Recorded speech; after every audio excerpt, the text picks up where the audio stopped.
The story began in Shanghai City. Inside the house, a mother cradled her newborn baby, expressing how lucky he was to sleep peacefully after feeding, while she had lost much rest caring for him. Though exhausted, she felt it was worth it as long as he grew up healthy. The baby Lin Zichen quietly absorbed energy while feeding. Inside, he realized he had been reincarnated into the body of a newborn whose brain wasn't even fully developed. Soon, a status window appeared, showing his name, age of 33 days, and ordinary biological level with no attributes. He understood then that he possessed a cheat ability. At 3 months old, his mother admired how well behaved he was, and his father remarked that he was clearly gifted, and would one day either become a powerful gene fuser or at least a cyborg. During this time, Lin Zichen completed his first system task by kicking his legs 10,000 times. He gained the ability use and advance, which strengthened any body part he trained continuously. While feeling his strength increase little by little, he wondered about the meaning of gene fusers and cyborgs,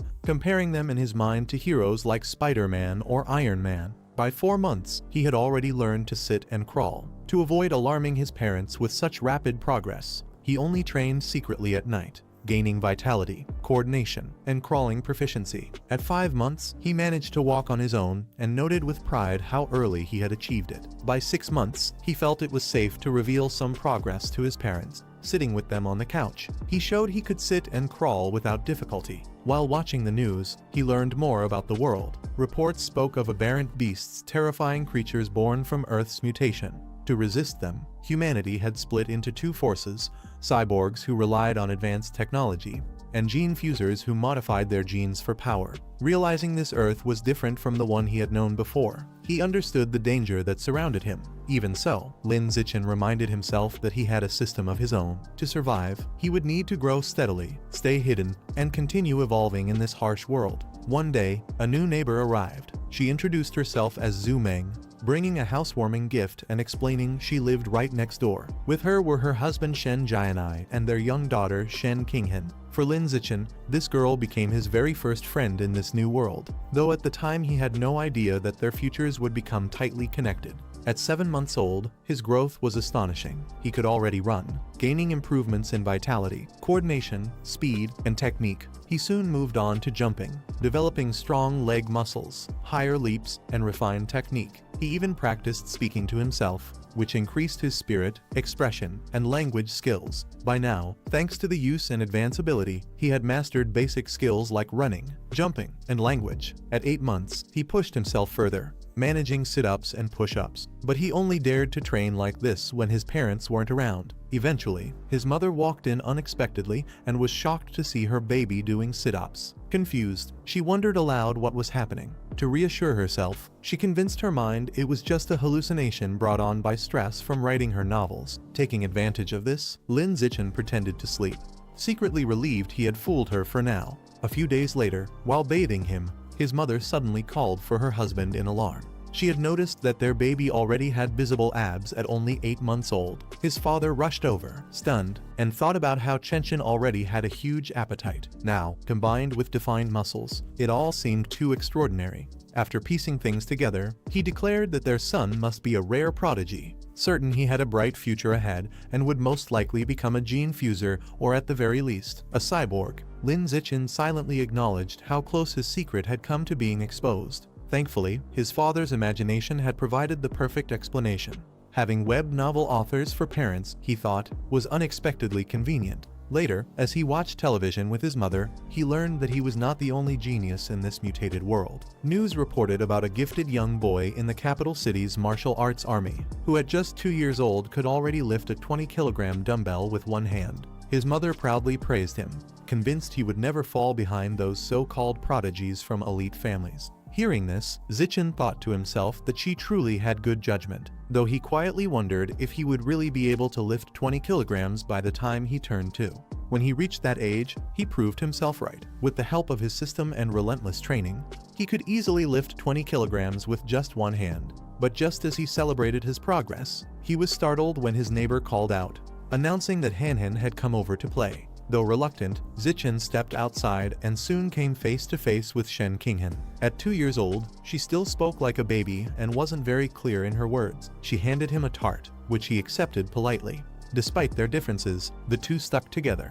Han often clung to him, and Zichen used her small size as extra weight for his training, carrying her on his back during exercises. Still, there was one problem: sometimes his weighted vest would leak, leaving him exasperated. By the age of 3, his strength had grown even more. He was now able to lift 40 kilograms with one hand, surpassing even the capital's prodigy who had been making headlines. Seeing the news, Zichen realized he was already stronger than that child had been at the same age. Even so, his biological level still remained at ordinary tier 1, despite his use and advance ability. This left him questioning just how powerful someone at ordinary tier 2 might be, and how far human limits could actually stretch. For the first time, he finally stepped outside into the wider world. On the streets, he saw strange figures, mutants and cyborgs that must have been the gene fusers and cyborgs he had heard about. Curious, he decided the best place to find answers was the library, since his parents didn't allow him to use electronic devices freely.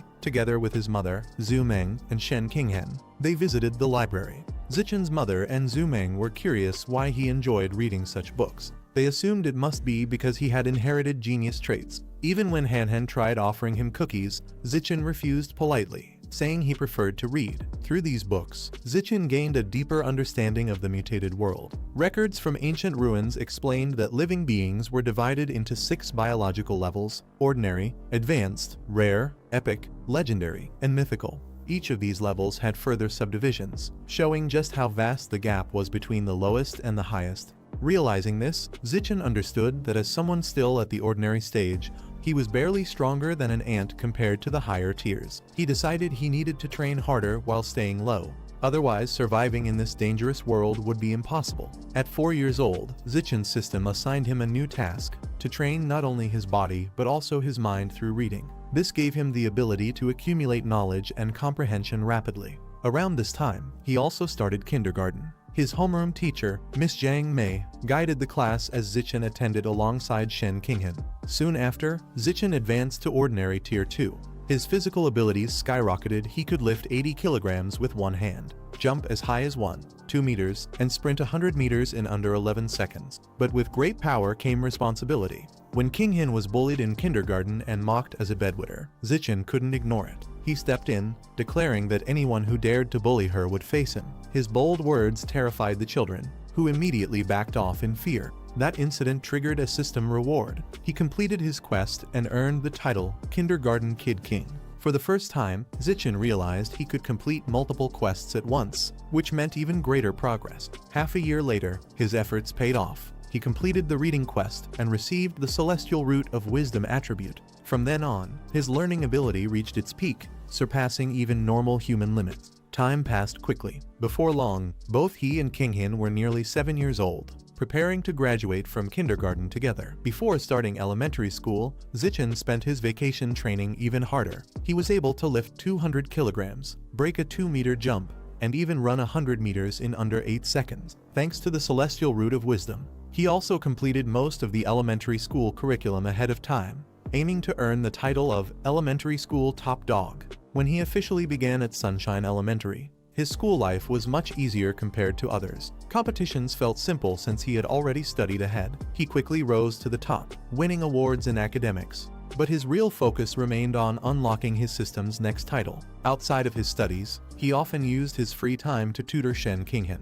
Though she wasn't naturally gifted, her diligence and bright personality allowed her to rank second in the class right behind Zichen, who always held first place. To unlock the title faster, Zichen also joined every school sports event, smashing records one after another. A transfer student arrived in his class by Zhu. While Shen Qinghen admired her beauty, Zichen was more concerned with what that aura meant. He wondered if she might be a gene fuser or perhaps a descendant of one. Despite the curiosity she sparked, Bai Zhu remained distant. She avoided interaction, rarely spoke, and often stayed motionless at her desk once classes ended. At first, the whole class was intrigued by her, but as the days passed, her silence only deepened the mystery surrounding her. At first, Bai Zhu's distant behavior made her classmates curious, but over time, they lost interest and left her alone. For more than a month, she remained quiet, until something unusual happened. She began secreting a strange white liquid that carried a foul odor. The other students noticed and mocked her, saying she no longer seemed pure. the bullying escalated, with one boy even pouring water over her, pretending to help clean her. Baizu clenched her fists, trembling, while the class laughed at her humiliation. Watching this unfold, Shen Qinghan worried for her and asked Zichen to step in. Zichen agreed. He walked forward, his presence alone silencing the bullies. Fixing his gaze on one of them, he ordered him to wipe the water off Baizu's desk. The boy, terrified, quickly obeyed. Then Zichen demanded that everyone who bullied Baizu apologize immediately. None dared refuse. One by one they apologized, promising never to bully her again, even though Zichen still didn't fully understand Baizu's mysterious aura. At that moment she was just a girl who needed protection, and with him standing by her side, no one in the class dared to touch her again. After being defended by Zichen and Shen Qinghan, Baizu finally opened up. She thanked them sincerely, her voice trembling with gratitude. Qinghan warmly reassured her that classmates should help one another, and from that day on, she tried to befriend Baizu, often pulling Zichen along with her. Whenever Baizu had snacks, she would share them with her new friends. Yet deep down, she still struggled with insecurity. She worried aloud about her smell, asking if they were disgusted by her. Qinghan firmly rejected the idea, telling her she would never think that way and promising their bond would last forever. Zichen too stood by quietly, making her feel included. For Baizu, who had always been isolated and rejected, their kindness felt like a dream. Tears welled up as she accepted their friendship. In return, she gave them a gift, a necklace with beast fangs, a precious present from her mother, hoping it would symbolize their everlasting bond. The three promised to be friends forever, shouting it out with joy. For a while, their days were filled with warmth and companionship. But just as Qinghan thought this happiness would last, news broke that Baizu had suddenly transferred away, leaving behind confusion and sadness. Zichen confirmed that he personally saw Baizu filling out the withdrawal papers. Later, he witnessed her leaving the principal's office accompanied by a powerful-looking man, her information kept confidential. Watching from the sidelines, he realized her identity was far from ordinary. From that day on, she vanished from their lives, becoming just a fleeting memory of their childhood. Life moved forward. At home, Zichen continued to train both body and mind. Using his knowledge, he even learned professional massage techniques, surprising his mother with how effective they were. But soon, his attention shifted when news began reporting on a young prodigy from Kyoto. This boy had already undergone gene fusion at the age of 10 and displayed overwhelming strength, even lifting a massive boulder with one hand. Zichen compared the prodigy's feats with his own progress. Without any gene fusion, he was already capable of lifting incredible weight, proving that his potential might be even greater. Still, he understood what it meant to be pressured by such competition. But before he could focus on his own path, breaking news flashed on the screen.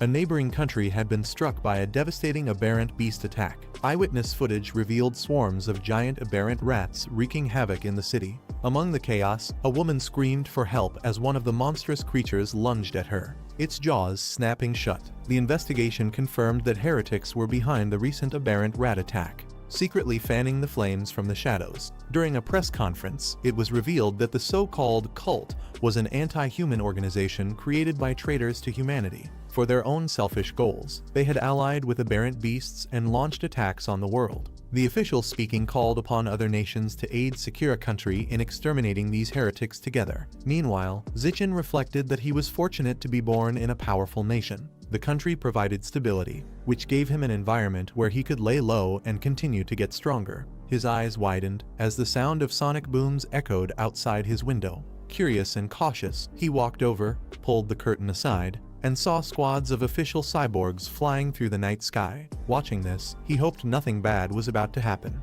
The next morning, Zichen left home and met Shen Qinghan, who greeted him with an apology for making him wait. As they walked together, her beast fang suddenly began to glow. Surprised, Zichen pointed it out, recognizing it as the fang of an aberrant beast. Shen Qinghan held it up as it emitted a faint aura. The glow only lasted for a moment, and they chose not to think too much of it. Still, Zichen couldn't ignore the connection between the cyborgs gathering the night before and the sudden glow of the fang. He felt a growing unease that something was about to happen. As Zichen and Shen Qinghan walked, the woman admired them, calling them adorable and asking if they were siblings. Shen Qinghen quickly clarified that they were not brother and sister, but childhood friends who were also best friends. The woman smiled, admitting she was jealous and wished she had a childhood friend too. Then, with a sly expression, she asked if they were going to school by themselves and where their parents were. Zichen grabbed her hand and told her firmly to stop talking. He pulled her away, reminding her they would be late, and the two of them hurried off. On the way, Zichen warned her not to answer every question a stranger asked. Shen Qinghen nodded, saying she understood. Later after school, the two walked through a quiet alley. Shen Qinghen commented that it felt creepy, but Zichen explained the whole area was scheduled for demolition. And since everyone had already moved out, it was naturally silent. Just then, the woman reappeared, revealing she had been waiting for them. Speaking into a device, she informed someone named Sheng that she had found the kids. Zichen realized she had followed them even though he deliberately took a different route home to avoid her. The woman tried to act friendly, offering to take them to her place for treats. A man beside her mocked her for talking too much and suggested they just knock the kids out and drag them away. He rushed forward, shouting that he was in a hurry to sell them for cash. Before the thug could grab them, Zichen stepped forward and unleashed a powerful punch, sending the man flying. The woman watched in disbelief, shocked that an elementary schooler could strike down a grown man. Zichen didn't stop there, he immediately charged at her, his fist striking with explosive force. After striking down the thugs, Zichen clenched his fist tightly. He realized there were no adults or authorities nearby, which meant if he wanted to protect Shen Qinghen, he would have to finish things himself. But before he could act further, the ground began to rumble. An earthquake shook the alley, leaving Zichen and Shen Qinghen startled. Looking up, their eyes widened as a giant aberrant rat appeared, its monstrous form towering over the buildings. The creature roared, its massive jaws snapping as it descended upon the woman, devouring her instantly. Zichen recognized the danger immediately, pulling Shen Qinghen close and urging her to run. Carrying Shen Qinghen in his arms, Zichen dashed through the narrow streets, determined to get her to safety. Just as the rat closed in, a sonic boom split the air. A cyborg descended at incredible speed, landing between them and the beast. Shen Qinghen gasped, asking if it was really a cyborg. Zichen narrowed his eyes, realizing how fast it moved. The cyborg immediately charged energy, announcing its attack, then released anesthetic smoke bombs toward the rat. Explosions followed as the beast staggered, but the fight was far from over. The aberrant rat resisted fiercely, forcing the cyborg to continue its assault. Despite its power, the rat's strength proved overwhelming, and the battle dragged on. Watching closely, Zichen thought to himself that the female cyborg's level probably wasn't very high.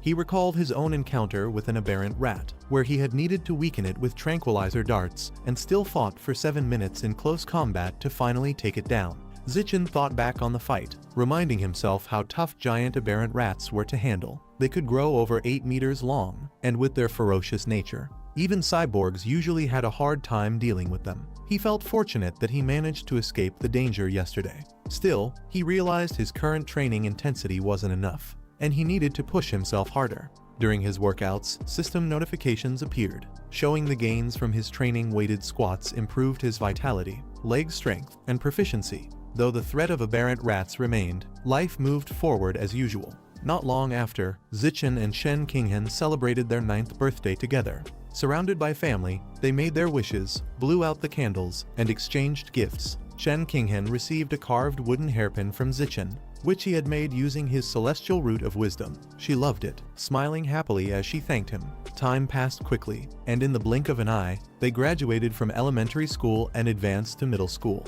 Zichen kept up with his intense training during the break, determined to unlock new titles and improve his abilities. He performed thousands of weighted push-ups, increasing his vitality and muscle strength. He also ran interval training, enhancing his speed, endurance, and coordination. Finally, just before school began, he managed to break through to the ordinary 3rd tier of biological level. His physical attributes rose dramatically, allowing him to perform feats like a one-handed lift of 700 kilograms, a 4-meter vertical jump, and a 6-second 100-meter dash. One night before school started, Zichen watched the news about the Kyoto prodigy, a 16-year-old who had fused with a giant ant gene and could lift a 2,000-kilogram alloy with one hand. Zichen compared his own strength, calculating that even with the prodigy's multiplier, His true strength was only about 400 kilograms with one arm. That meant Zichen was still stronger. Smirking, he thought about how exciting it would be to undergo gene fusion himself someday. Soon after, middle school officially began. As the top student of his city during elementary school, Zichen drew the attention of principals from all the top schools. During registration, even the principal and his homeroom teacher greeted him warmly, expressing high expectations for his future. Though he responded politely, Zichen decided to enroll in Shanghai Middle School, mainly because of its excellent athletic facilities and on the condition that Shen Qinghan could be in the same class as him. On their first day, Shen Qinghan excitedly suggested they play a game of badminton before classes started. Holding her racket, she called out to Zichen with a bright smile. She shouted out confidently, swinging her racket as she unleashed her move, Fairy's Curvy Ball, just as the game was heating up.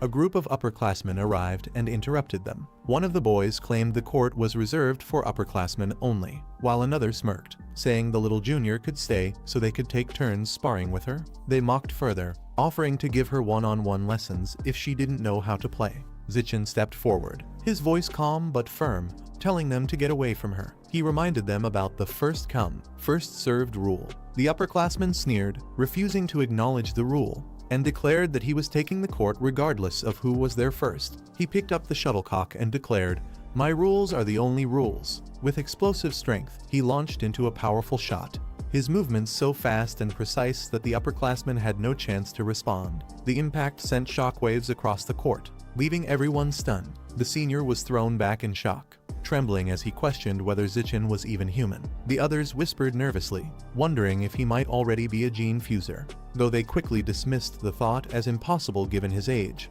Realizing they couldn't win, the upperclassmen quickly backed off, apologizing and saying the court was theirs now.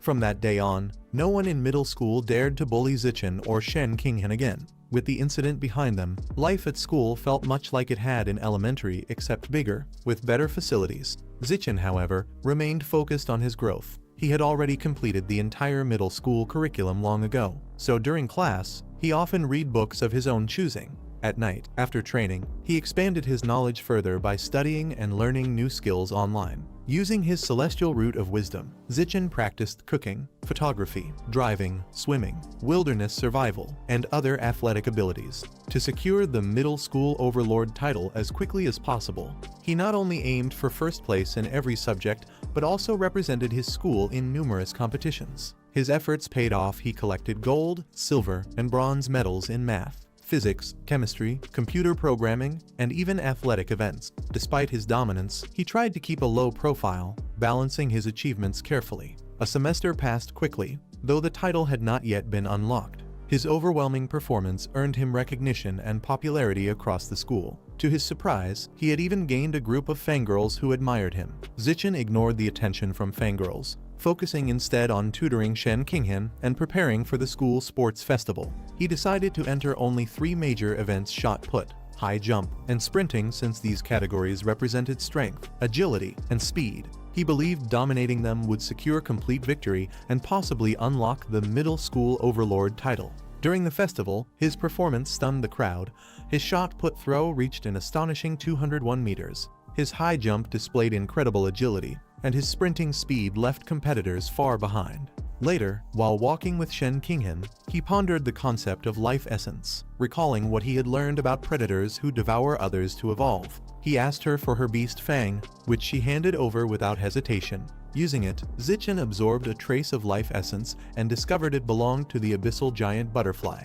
The system informed him that with 100% synchronization, he could evolve traits from the beast. Intrigued, he tried searching online for information about this exotic creature, but found nothing. Determined, he realized he would have to research it himself. Back at home, he dug through his belongings and found another beast fang that Baizu had given him in the past. Using it, he absorbed more essence, though it only raised his synchronization to 2%. He concluded he would need to find additional sources to fully unlock its power. The following day, Zichen started riding Shen Qinghan home from school on his bicycle. His reasoning was practical. If another giant mutant appeared, he would be able to get her to safety much faster. As Zichen rode Shen Qinghan home, a voice suddenly called out to him. It was Coach Guo from the school's martial arts team. The coach praised Zichen's record-breaking performance at the sports festival, calling it the best in the school's history. Excited, he invited Zichen to join the martial arts team, insisting that his athletic talent even surpassed his academic achievements. Before Zichen could respond, the enthusiastic coach continued, urging him to at least learn about the team before deciding. Later at home, Zichen experimented with his predator's law skill. Crushing a cockroach and smashing a mosquito yielded no results, which made him realize that only powerful exotic beasts carried life essence worth devouring. To confirm his theory, he decided to visit a supermarket known for selling beast meat. Shen Qinghan joined him, and together they biked to the city center. Inside the store, Zichen noticed plenty of beast meat, but most of it was sealed in packages, making it impossible to test his ability. Just as he was growing frustrated, he heard a vendor shouting about fresh cut beast meat. Spotting a butcher preparing it on the spot, Zichen hurried over, determined to test his theory as soon as possible. Shen Qinghan looked on, confused by his sudden urgency, but he didn't pause to explain. He placed his hand on the meat in front of him, and the truth became clear. A strong surge of energy rushed through him, confirming his thought that beast meat contained powerful life essence. Shen Qinghan, watching his reaction, wondered why he looked so excited from something as simple as touching meat. She asked if it felt different from regular meat, and Zichen explained that it only felt fresher, even asking if she wanted to try touching it too. Embarrassed, she quickly refused, saying his touch was enough. Deciding not to waste the chance, Zichen said that since they were already there, he might as well buy some to try at home. Qinghan was shocked, and he thought to himself that her reaction was no surprise, because beast meat was never cheap. Even the cheapest ghost shadow squid cost nearly 1,000 per jin. Ignoring the price, Zichen picked one and added it to their basket. Qinghan nervously suggested he ask Aunt Zin before spending so much, but Zichen gently patted her head and told her not to worry. His mother had already asked him to bring plenty back, planning to prepare a feast for both families. At the counter, Zichen paid for 3 ghost shadow squids, the total adding up to nearly 3,000 yuan. He thought about how expensive it was and wondered when they would be able to afford it again. After completing the purchase, the cashier thanked them, and since it was already past 9, the two decided to head straight home. Things had been chaotic lately, so safety came first. Even on the way back, Zichen struggled to hold back his eagerness. He wanted to test his theory immediately, wondering if directly absorbing the life essence would spoil the meat. Looking down at the squid, he told himself that the moment of truth had finally arrived. Zichen placed his hand on the ghost shadow squid, and waves of purple lightning wrapped around him as the energy surged into his body. A system notification confirmed he had devoured a trace of the squid's life essence. In his vision, a massive squid appeared, towering over him with its countless tentacles spreading out like shadows. After the absorption, he quietly rode home with Shen Qinghan sitting on the back of his bicycle. As they moved through the streets, he thought about the results. Devouring just a small portion had only unlocked 0.1% of the squid's guidebook. He calculated that reaching 100% would require consuming 100 jin of its meat, which meant nearly 100,000 yuan. The squid's ability to move undetected underwater made it a powerful beast, and Zichen knew he couldn't let this chance slip away.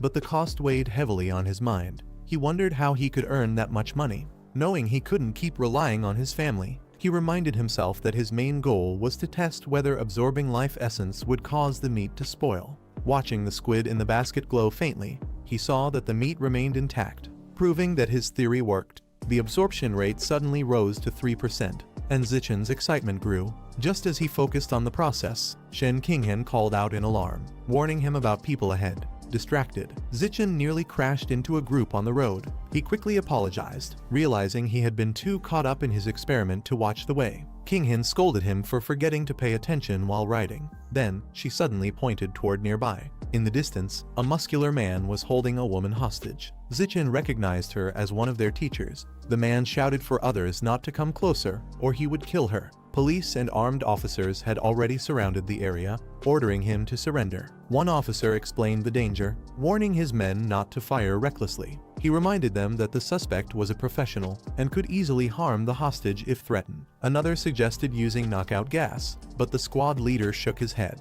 He explained that the gas was too obvious, and if the suspect noticed it before it took effect, it could drive him into more violent actions. Zichen bent down and quietly picked up a small stone. With a quick flick, he threw it at the man holding the teacher hostage. The stone struck its mark, and in the moment of distraction, the officers took their chance. They rushed forward, knocking the weapon from the man's hand and pulling the teacher to safety. From a distance, Shen Qinghan realized what had happened and looked at Zichen. She asked if he had been the one who threw the stone, but he quickly hushed her, saying they should leave and talk about it later. Just then, an officer stopped them and directly asked if the stone had been thrown by him. Caught off guard, Zichin nervously denied it. The squad leader, however, seemed more interested than suspicious. He remarked that acts of bravery were rewarded, tossing a coin into the air as he spoke. Hearing the word reward, Zichin's eyes lit up. The thought of receiving money was too important for him to ignore. He dashed forward eagerly, surprising the officer with his sudden energy. When asked again, Zichin admitted that he was the one who threw the stone. He explained that he hadn't planned to get involved, but the reward was too valuable to pass up. The squad leader acknowledged his honesty and told him to follow so they could file a report and process the reward. Zichin and Shen Qinghan agreed, and together they accompanied the group as the criminal was led away in restraints. But the relief didn't last. The restrained man suddenly let out a guttural roar, his body twisting and swelling unnaturally. His eyes turned white, veins bulged across his skin, and his muscles expanded violently. The officers were caught off guard as his transformation continued. Someone shouted in panic that he was a heretic, undergoing abnormal mutation right in front of them. His muscles tore through his clothes as he grew larger, his skin darkening and his face distorting into something monstrous. The squad leader quickly ordered his men to open fire, reminding them to protect the civilians while containing the threat. Gunfire rang out as the beast roared and charged at the officers. Despite being riddled with bullets, the transformation gave it frightening strength.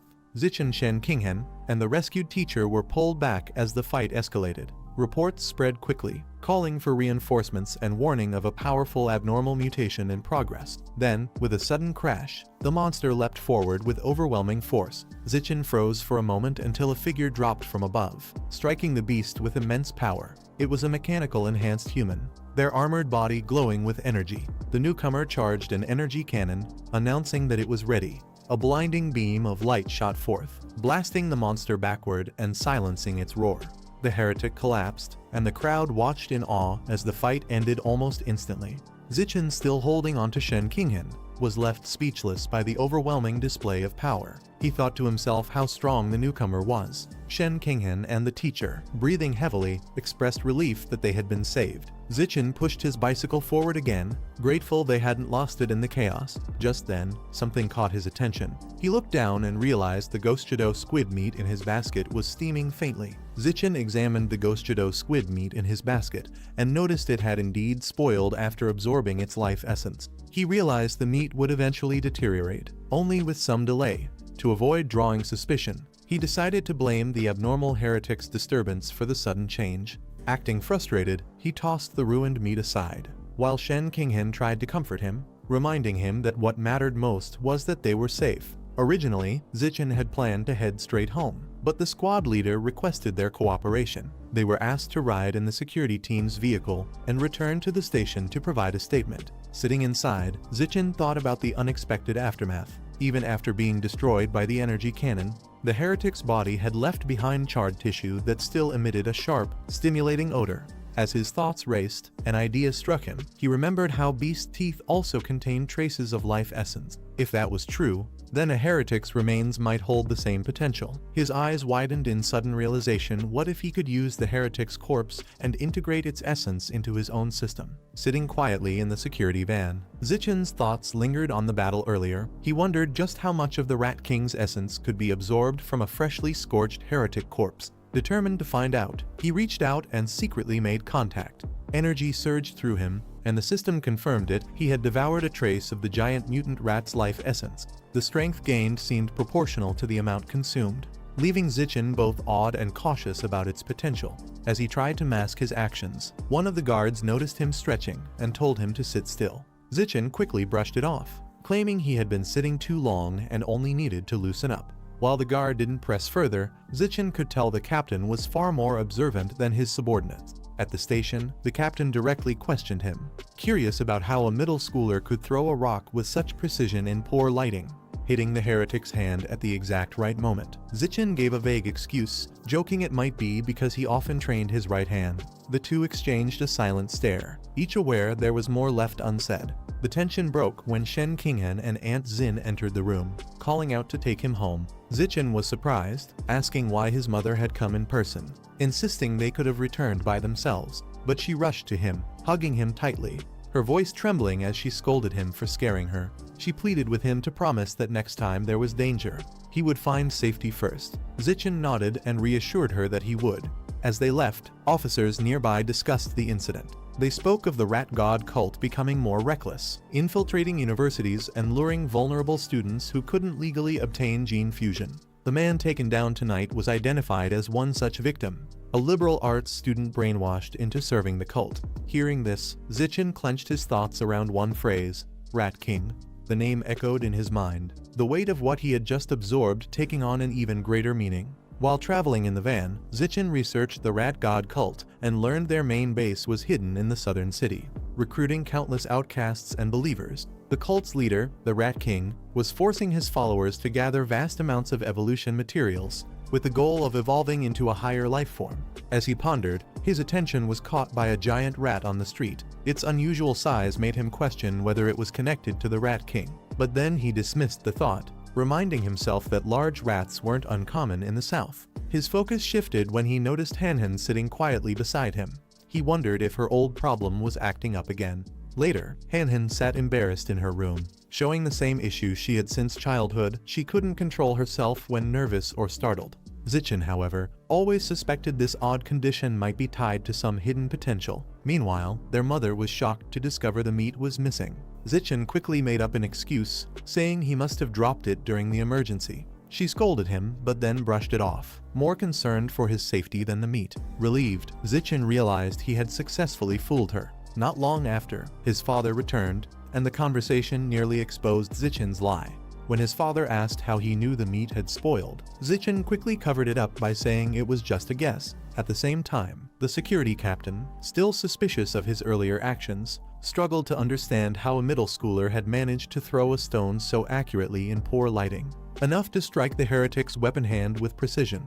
The security captain suddenly heard unsettling noises and turned to see a massive rat looming above him. Shocked by its size, he instinctively drew his gun and opened fire as the creature lunged toward him. Zichen sits in the classroom, sighing as he stares at his paper. He thinks back to the fight against the Batman and the female cyborg and admits to himself that he is still far too weak. Determined, he considers studying harder and earning scholarships from competitions, but he realizes the process is much too slow. Another thought crosses his mind: becoming a top student influencer, live streaming tutorials, and selling study materials. For a moment, he weighs the idea, but quickly dismisses it, knowing it is too flashy, even if it brings quick cash. He shakes his head and admits he has the wrong idea. He reflects on the world he lives in, one dominated by DNA fusion users and cyborgs, where martial skills are valued more than academics. Martial arts tournaments hold far greater weight than other subjects. And with that realization, he clenches his fist and decides it is time to take action. At the gymnasium in Building C, the coach is drinking when Zichen walks in and greets him. The coach coughs in surprise at his sudden arrival. Wasting no time, Zichen asks if joining the martial arts team would give him the chance to compete in city tournaments and whether the prizes are high. The coach confirms with confidence that not only will he have a chance, but the prizes are worth tens of thousands. Hearing this, Zichen makes up his mind and declares that from today onward, he is officially part of the martial arts team. The coach smiles, shakes his hand, and welcomes him aboard. The coach then gathers the team and introduces Zichen as the new member. The others respond one by one. Zhang Kai introduces himself, followed by Huang Tianxing, who prefers to be called King. Liu Shudong introduces himself as well, saying he just naturally likes his name. Finally, Wan Yehui introduces himself, asking Zichen to call him Brother Yehui.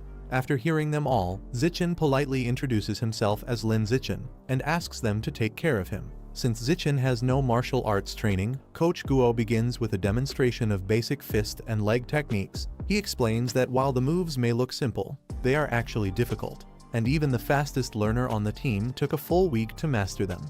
After showing the techniques, he steps aside and tells Zichen to give it a try. Zichen steps forward and begins to imitate the moves. His eyes sharpen, and an instinct awakens within him. As the coach's demonstration replays in his mind, his body flows with precision, guided by a sudden martial insight. His fists and kicks strike with force, his movements seamless as if he had been practicing for years. He executes the techniques one after another with speed and accuracy. Each strike cuts through the air, his kicks carrying both power and balance. The force of his performance leaves trails in the gym, stunning everyone watching. The coach's eyes widen, his jaw dropping as he exclaims in disbelief that it is impossible. He cannot understand how Zichin has mastered the moves after seeing them only once. The rest of the team is equally shocked, wondering aloud how he could learn so quickly. The coach stares harder, realizing that unless Zichin is a once-in-a-million martial arts prodigy, this should not be possible. Later at home, his mother calls out from the kitchen, asking him to grab the bowls because dinner is ready. Zichin rushes out excitedly and asks what they are eating. She smiles and tells him it's the goschido squid he has been craving. Overjoyed, he hurries to the table, praising the smell as incredible. Sitting down, he takes his first bite while his mother urges him to eat while it's hot. He tastes it and immediately enjoys it. His mother asks how it is, and he replies that as expected, her cooking is the best food in the world.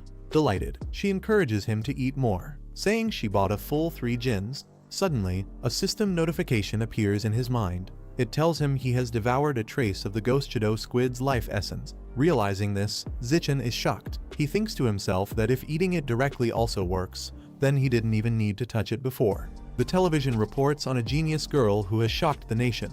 At only 14 years old, she developed an energy core and became the youngest cyborg in history. The broadcast shows her demonstrating her power, her energy system allowing her to lift a 200-kilogram barbell with one hand, jump 3 meters horizontally, and 8 meters vertically. Zichin watches the news and thinks about the comparisons constantly made between gene fusion users and cyborgs. He wonders which side is truly stronger. The program then shifts to a breaking report. Tragedy has struck. Security Captain Hechunshin was killed the previous night in his office, devoured by a giant mutant rat that infiltrated the station. The report makes Zichin uneasy. He recalls the giant bats from last night and realizes these dangerous creatures are appearing more frequently. Knowing this, he tells himself he must intensify his training. Over time, his efforts bring results. His 100-meter sprint reaches 4.61 seconds, and his vertical jump improves to 5.51 meters. He finds he can even lift nearly 100 kilograms with one hand. But he does not stop at raw strength. He continues practicing martial arts techniques daily, determined to boost his power quickly for the upcoming tournament. The next morning at school, Zichin returns to the gym to continue training. But this time Hanrin tags along out of curiosity. On the way, a girl greets him warmly, asking if he has eaten breakfast. She offers him fresh milk, smiling as she insists she brought it just for him. Zichin politely declines, thanking her for the kind gesture, and walks on with Hanrin by his side. His refusal catches the attention of a student who clenches his fist in anger. He thinks back to losing the championship at the sports meet because of Zichin, and now, in his mind, Zichin is stealing attention from the girl he likes. Enraged, he steps forward and shouts for Zichin to stop. He confronts Zichin directly, accusing him of being rude for rejecting the milk. Zichin calmly replies that accepting it only to pass it along would be even more disrespectful. The boy insists that drinking it is the only polite option. Zichin answers that he cannot, because he is allergic to milk. The boy calls him a liar, refusing to believe it, and challenges him outright. Pointing at him, he demands a spar. If he loses, he swears he will never speak to Zichin again. But if he wins, Zichin must drink the entire bottle of milk. As the challenge is set, a notification appears before Zichin, explaining the rules for formal competition. 2 opponents must exchange different offensive and defensive moves, and the one who remains standing is the victor. The system recognizes the situation and registers it as an official spar, triggering the combat achievement for opponent elimination. Zichin smiles with satisfaction, thinking about how he has been waiting for this moment and has finally unlocked the achievement. Facing his opponent, he raises his hand and declares with confidence, "All right, let's spar." 2 girls excitedly gossip about Lin Zichin's upcoming duel against a senior at the gym. Surprised and thrilled, they decide to rush over to watch the match unfold. Inside the gym, a large crowd of students gathers in a circle, creating a ring around the center. The atmosphere buzzes with anticipation as everyone waits for the duel to start. Among the crowd, the purple-haired girl blushes slightly as she cheers for Zichin, telling him to do his best and teach the senior a lesson. Her support stands out loudly in the noisy gym. Beside her, the pink-haired girl smiles confidently, wishing Zichin good luck while holding her phone ready. She plans to capture every moment, promising to take plenty of photos during the fight. The senior looks frustrated, noticing the crowd's attitude. He growls in annoyance, thinking everyone believes he'll lose this match. Determined, he decides to take this chance to crush the talented junior before he grows stronger. He convinces himself it's better to dominate now while he still can. Facing him calmly, Zichin casually mentions that he still has to be home in time for dinner, asking if they can finish the duel quickly. His relaxed tone contrasts sharply with the tension in the gym. The senior smirks darkly, promising to grant his opponent's wish as he prepares to fight with full intent. The referee raises his hand and reminds both sides that this is a spar, emphasizing friendship first before signaling the start of the match. Before the fight begins, the senior suddenly interrupts, shouting to wait. With a confident smile, he mocks Zichin's short training time compared to his own 2 years. To make things fair, he offers Zichin the first 3 moves. Zichin wastes no time and instantly charges forward at incredible speed. The senior is caught off guard, shocked by his sudden movement. Zichin launches forward with explosive speed, his fist driving straight at his opponent. The punch lands cleanly across the senior's face, sending him flying back through the air. He crashes hard onto the ground, lying motionless and defeated in an instant. The referee stares in shock, unable to believe the fight ended with just a single punch. The crowd erupts in disbelief, stunned that the duel ended so quickly. They can't believe it's already over. Cheers break out as students celebrate Zichin's victory, raising their hands in excitement. The 2 girls leap with joy, praising Zichin loudly and calling his performance amazing. Meanwhile, Zichin receives a system notification acknowledging his win and hinting that he must defeat many more rivals to unlock a special ability. With a playful smile, Zichin suggests that his other senior brothers should also take this chance to spar. The crowd of seniors is left stunned, their shocked faces showing they want nothing to do with it. One by one, they come up with excuses mentioning cram school, family dinner, feeling sick, or suddenly needing to leave. In the end, they all walk away together, avoiding the challenge. Meanwhile, the defeated senior struggles to his feet, furious and humiliated. He shouts that Zichin only won because of a sneak attack and insists that if they fight again, he will crush him. The referee tells Zhang Kai to accept his loss, then decides to test if Zichin's punch was luck or real strength by sending another senior, Zio Lizzie, to spar. The call shocks the students, their faces showing nervous anticipation. Zio Lizzie steps forward anxiously, asking Zichin for mercy and begging him not to hit his face. 10 minutes later, the gym floor is littered with defeated seniors. Zichin notes that he held back and only exchanged blows lightly, yet still left all his opponents beaten. Zichin reflects that only his victory over Zhang Kai counted toward his system's progress. The system clarifies that sparring isn't enough, he must fully defeat rivals for it to count. The referee praises Zichin as a genius, noting how he's only been in the martial arts team for a month, yet has already become their ace. Excited, he declares that with Zichin on the team, their school is certain to dominate the upcoming regional martial arts tournament and secure first place. Hearing this, Zichin's eyes light up. He realizes the tournament is the perfect opportunity to face and defeat many opponents at once, accelerating his progress. Zichin thinks to himself that as long as he defeats opponents in official competitions, the system will count it toward his achievement progress. Suddenly, Zhang Kai calls out loudly, drawing everyone's attention. With a battered face, Zhang Kai admits defeat in front of everyone. He swears that no matter what happens from now on, he won't complain or say a word against Zichin. The crowd reacts in shock at his exaggerated declaration, leaving even Zichin and the others surprised. As the training continues, Zhang Kai complains that he hasn't even finished speaking when the others rush off without waiting. On the track, a girl calls out for Zichin to wait, while he encourages her to keep up as they run together. After a long run, the group shifts to martial arts practice, focusing on hand-to-hand combat drills to sharpen their skills. Training intensifies with sit-ups and push-ups, building strength and endurance as part of their daily routine. After each training session, Zichen helps Shen Qinghin relieve her muscle tension with massages. He continues his own rigorous training, determined not to slack off as he prepares for the upcoming martial arts tournament. At last, the long-awaited day of the tournament arrives, and Zichen walks forward with confidence, ready for the challenge. The scene opens inside the city gymnasium, where the massive arena is lit up and filled with anticipation. The stage is ready for the competition, and the crowd waits eagerly for the matches to begin. Back in the contestant waiting area, one student looks at the match schedule with frustration. He points out that their school, Shanghai High, has terrible luck. They've been placed in the same group as Shanghai No, One High, the strongest team in the entire competition. Another teammate joins in, clearly anxious. He explains that Shanghai No, One has an athlete this year who can run the 100-meter dash in under 9 seconds.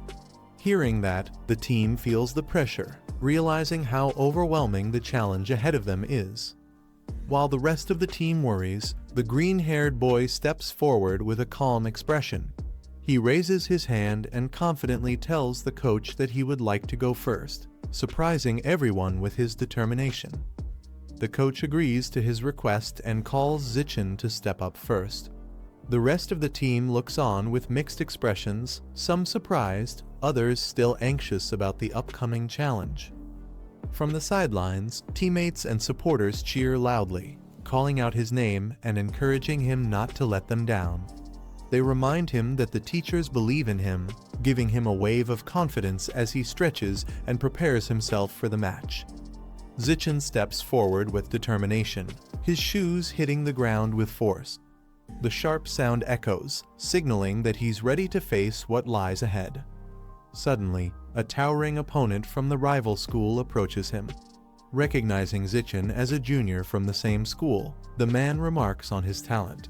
He's impressed that someone so young has already made it to the martial stage of the 8-school tournament, acknowledging his potential with a confident grin. The muscular opponent smirks as he mocks Zichen, saying the stage isn't meant for a first-year student who hasn't even reached the height of 1.7 meters. Flexing his arm with confidence, he declares that he will show Zichen the true difference between size and power, making it clear he intends to dominate the match. The referee signals the start, announcing the duel has begun. Both fighters stand ready, the tension in the arena rising instantly. Without hesitation, the towering opponent charges forward with overwhelming force, his body bursting with power as he launches his opening attack. As the match begins, the towering opponent charges in with full strength, but his expression quickly shifts to shock when Zichen effortlessly dodges his strike. In the same instant, Zichen counters with precise speed, landing a powerful blow straight to his opponent's body, catching him completely off guard. The force of the attack sends the massive fighter flying through the air, crashing hard onto the arena floor as the crowd erupts in disbelief. The referee, still stunned by how quickly it ended, raises his voice to announce the result. With clear words, he declares Zichen the winner, leaving everyone astonished by the first year's overwhelming strength. From the stands, Xiao Chen's teammates erupt with excitement. The girl with twin tails cheers loudly, calling his performance amazing. The rest of the group shouts with joy, praising Zichen's incredible display of strength and skill. They joke about his opponent being nothing but stiff muscles, completely inflexible compared to Zichen's speed. Meanwhile, on the losing side, the rival's coach scolds him harshly. He yells about the importance of footwork, frustrated that his fighter rushed in recklessly without listening to repeated instructions. Zichen stands proudly on the stage, the system announcing his victory. His ranking improves, and the progress bar for eliminated rivals rises higher, confirming his success in the tournament. On the rival team's side, the coach orders Chen Feng to take the stage next. He tells him to crush the first year as quickly as possible, making it clear he wants no hesitation. Chen Feng nods and accepts the command with confidence. Stepping into the arena, Chen Feng takes his stance, ready to prove his strength. The crowd watches in anticipation, waiting for the clash to begin. The referee raises his hand and signals the start of the match, announcing for the duel to begin. Chen Feng wastes no time. The moment the match starts, he charges forward at full speed, launching his first attack straight at Zichen with overwhelming momentum. As the fight begins, Zichen swiftly closes the distance. With lightning speed, he strikes Chen Feng directly, his attack landing with overwhelming precision. The force sends Chen Feng spinning uncontrollably through the air, his expression twisting in shock and pain. He crashes hard onto the stage, the impact shaking the ground as the audience gasps at the sudden and brutal outcome. Medical staff rush in immediately. They place Chen Feng on a stretcher, urgently instructing to send him to the hospital for a head scan after the heavy blow he suffered. The crowd erupts in disbelief after the match. Some spectators claim the student from Shanghai High is unbelievably lucky, recalling how his last opponent disqualified himself by running off the stage. Others shout angrily, insisting the fight must be rigged and demanding refunds. But not everyone agrees. A few recognize that this isn't luck at all. They admit that the first-year student is the real deal, showcasing genuine skill that can't be denied. Frustrated, the rival coach clenches his fists and calls for his next fighter, Gao Fei. He warns him to play it safe, telling him to focus only on defense and never take risks, insisting that he must not lose this round. With calm confidence, Gao Fei steps forward. He assures his coach not to worry, promising victory as he heads onto the stage. Gao Fei steps onto the stage with confidence. He believes Lin Zichen isn't physically strong and only relies on agility and tricks. In his mind, the outcome is clear. He runs the 100 meters in under 9 seconds and has far more combat experience. As long as he takes this fight seriously, there's no way he can lose. The crowd discusses Gao Fei's abilities in awe. They say his father is a gene fusion user, which means Gao Fei's stats are already beyond normal. Many spectators believe the first year from Shanghai High might finally be done for, though some admit that once Zichen matures, he will surely dominate the scene. The referee raises his arm and signals the start of the match, announcing the duel to begin. As soon as the call is made, both fighters spring into action.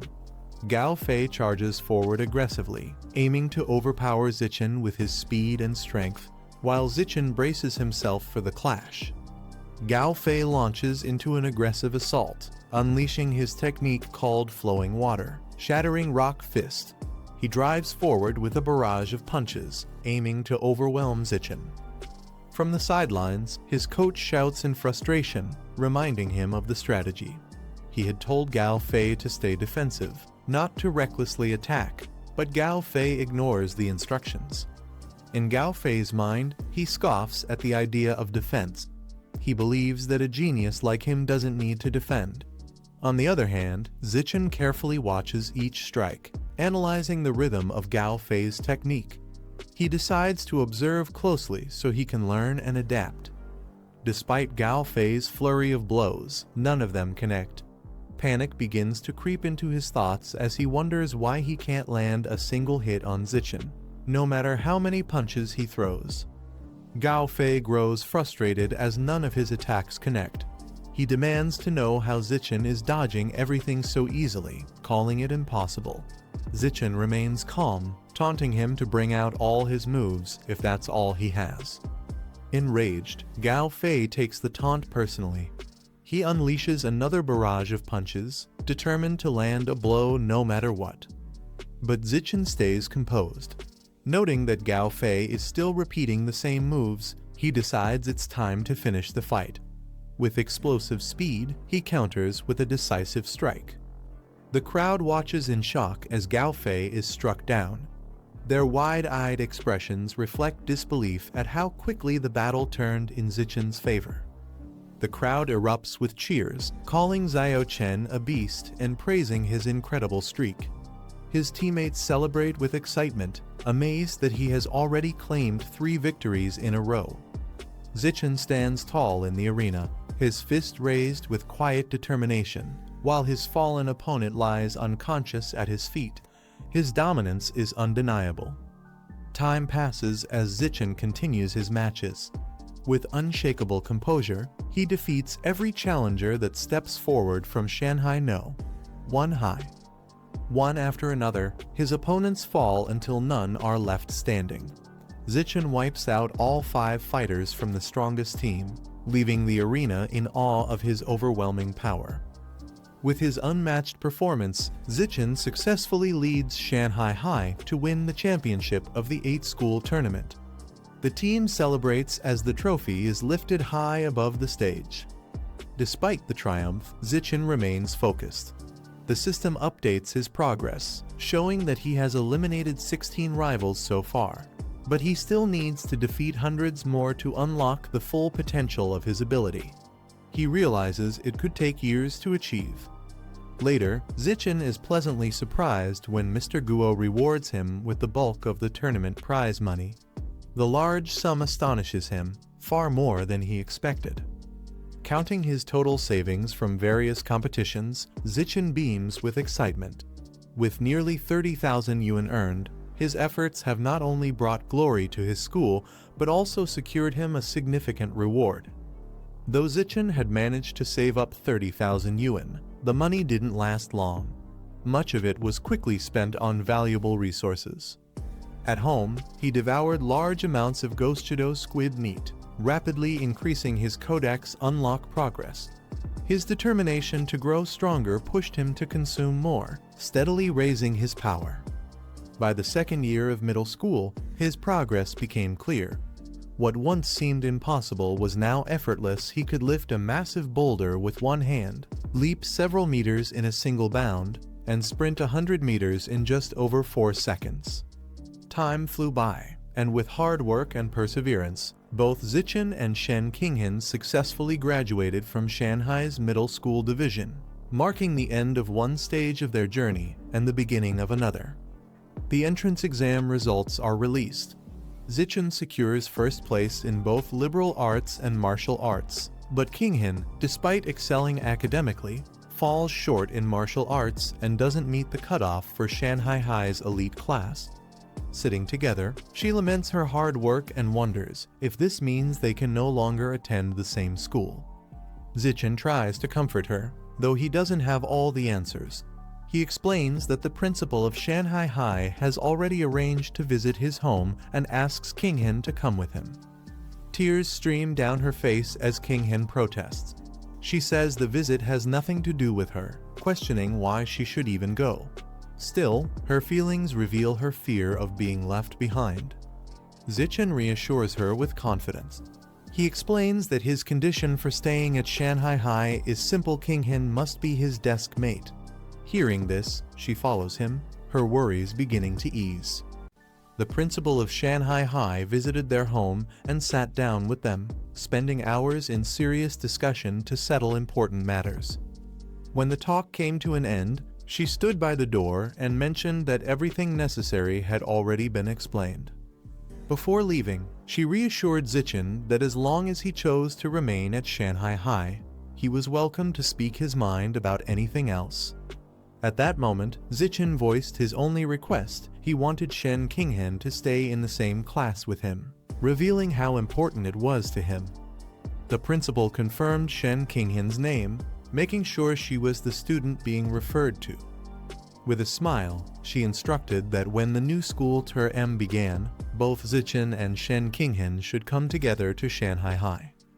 Hearing this, the 2 students were overjoyed and gratefully thanked the principal for her decision.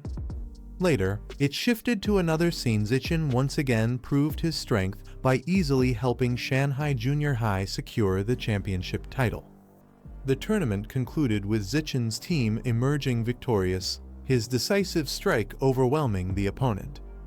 With the prize money he earned, he decided it was time to fulfill his long-awaited goal.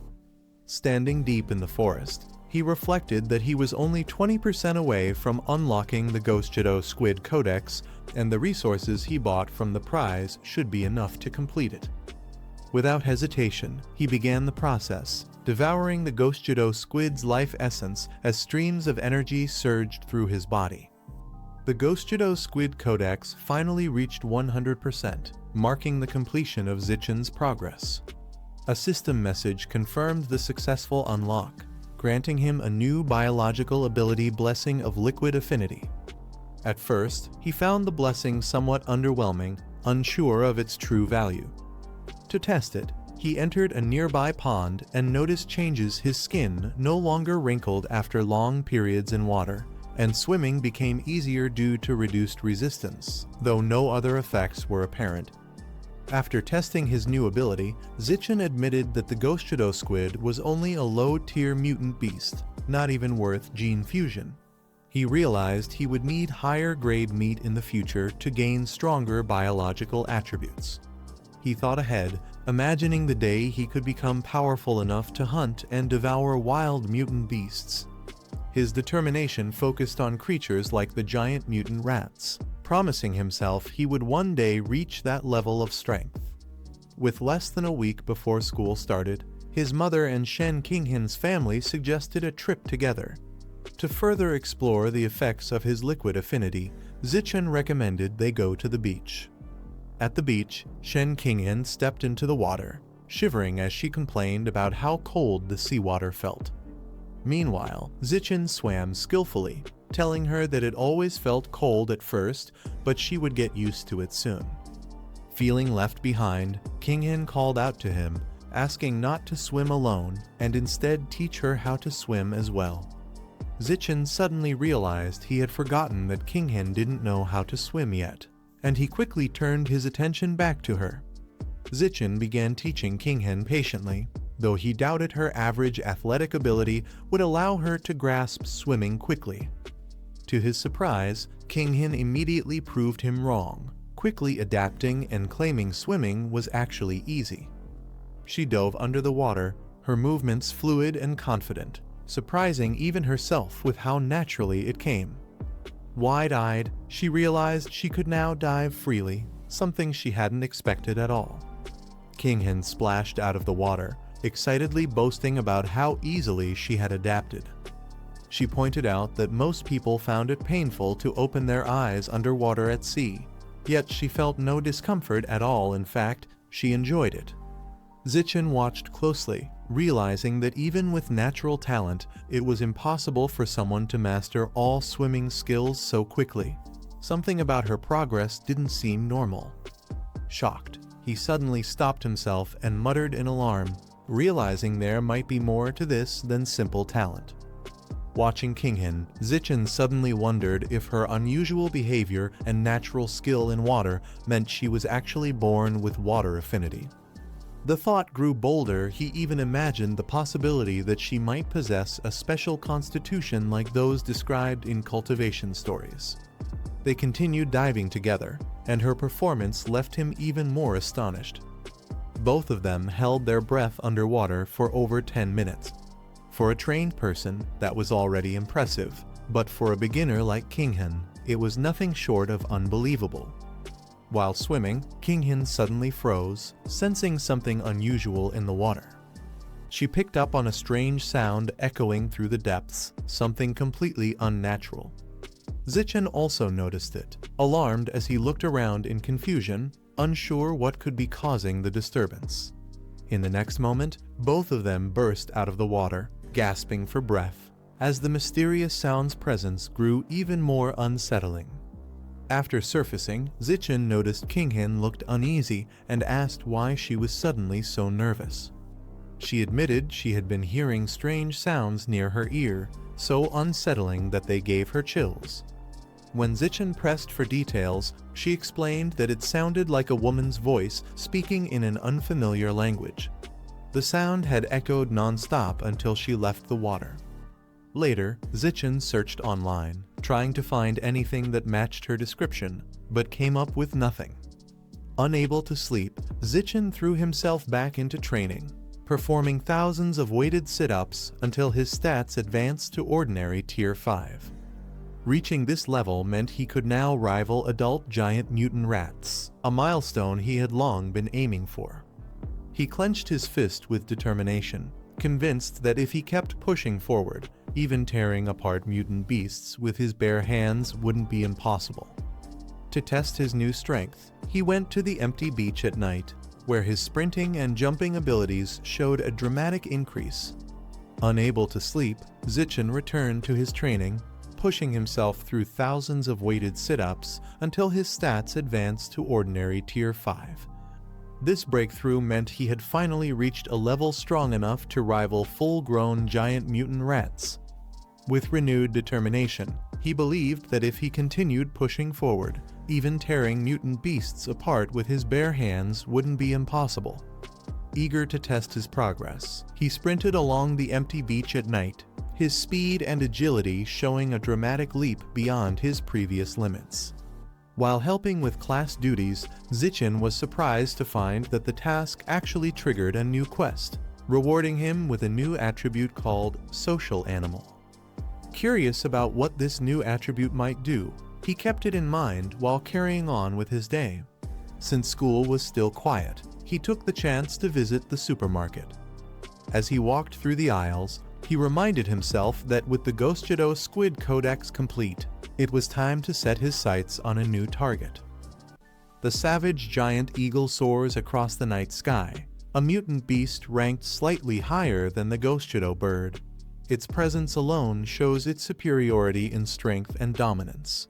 Its vision is incredibly sharp, up to 30 times greater than that of a human. This extraordinary eyesight makes it a beast with overwhelming natural power. Because of this sharp vision, its hunting skills are unmatched. Even swift and elusive creatures like shadow-like mutant rabbits cannot escape its precise strikes. The Codex explains that such eyesight would massively boost combat ability, making the eagle worth unlocking. On top of that, its meat is affordable, ranking as the second cheapest among mutant beasts, adding even more value. He devours the savage giant eagle's essence, which increases the Codex progress by 1%. Realizing that each portion of meat only raises progress slightly, he calculates it would take over 200,000 yuan to fully unlock the Codex. Determined, he resolves to work harder in high school, aiming to earn prize money through martial arts tournaments, which offer much greater rewards than those in junior high. As summer vacation ends, he steps into a new chapter of life, beginning his journey at Shanghai High School.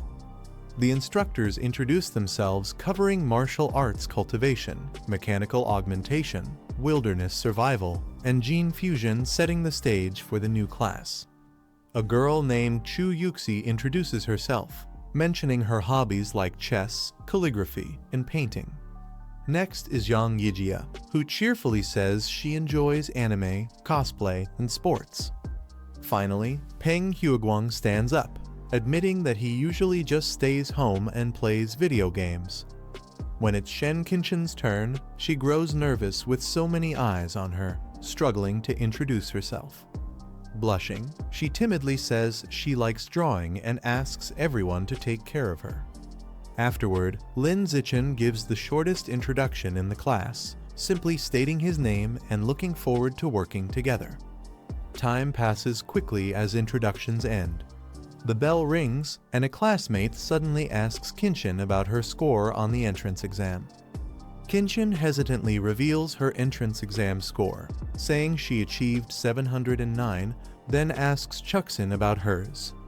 Chuxin responds with admiration, surprised that Qinshen's score is more than 10 points higher than hers, as she only scored 698.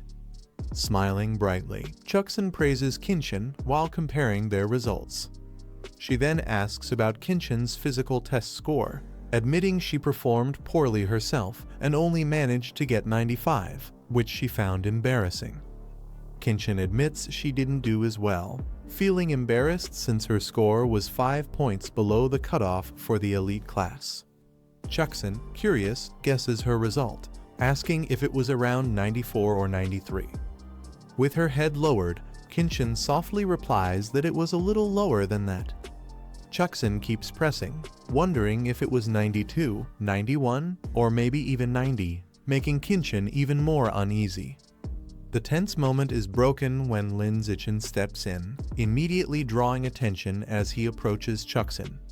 He casually asks to add her on WeChat, leaving her flustered but excited, quickly agreeing to exchange codes. Kinshin feels relieved, thinking that Zichen saved her from the awkward situation, unsure how she would have responded otherwise. Zichen then turns to another classmate, suggesting they add each other too, keeping the interaction light and casual. After exchanging contacts, he casually creates a 4-person group chat named Dawn Squad. Unexpectedly, the system notifies him that he has already completed another group establishment task, granting him progress automatically. The narration shifts to Hiyu, whose family has run martial arts schools in Nuanshan City for generations. A true martial arts clan, he even ranked 8th in the city's youth tournament, bringing honor to his family.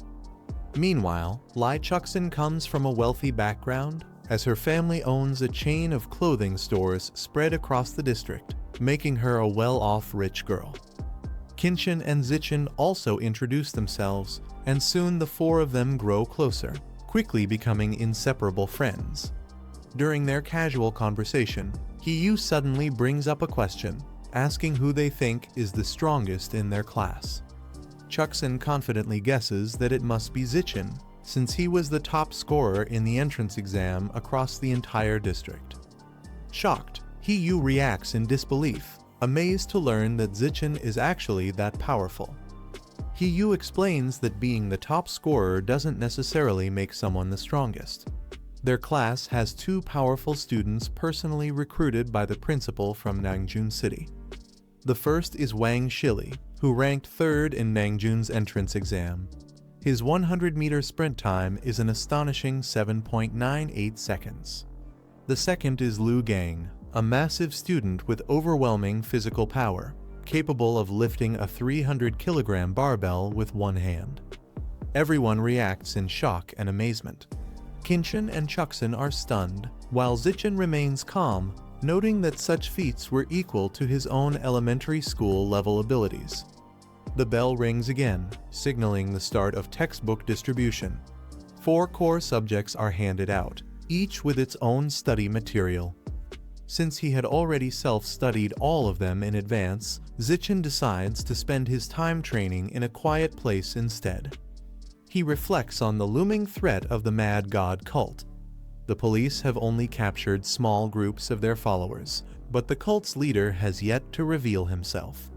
Zichen knows he must continue growing stronger to face such dangers. Later, during survival training, the instructor gathers the students in the forest and asks if anyone knows how to create fire using friction. Hiyu dismisses the idea of learning survival skills like making fire, calling it useless in daily life. To his shock, several classmates easily demonstrate the skill, quickly producing smoke and flame through friction. The instructor is surprised, asking how they even know such techniques at their age. One student explains he took an extracurricular course in middle school, while another casually adds that he picked it up online back in elementary school. After the demonstration, the rest of the students begin practicing fire starting. Zichen quietly helps his Dawn Squad teammates by giving them extra tips. Later, during the martial arts cultivation class, the instructor announces they'll be learning a special breathing technique, drawing everyone's attention. The students eagerly follow along, and even though Zichen already knows all of it, he stays low-key, keeping his knowledge hidden. Time quickly passes, and after a month since the start of school, the instructor announces that it's time to test their progress. The instructor announces that the upcoming exam will include rewards 888 yuan for first place, 666 yuan for second, and 333 yuan for third. Zichen is surprised to hear about the cash prizes, quickly calculating that first place alone would earn him enough to buy nearly half a jin of savage giant eagle meat. The rewards spark excitement, and the entire class becomes highly motivated to give their best effort in the test. Meanwhile, the gene fusion instructor Lynn Darren also holds a separate exam with the same rewards and difficulty, doubling the stakes for the students. After finishing the exam, He-yu slumps over his desk in exhaustion, relieved that it's finally over. Outside, Wang Shili asks how he did. He-yu replies that he'll likely score around 95, only missing the final sub-question.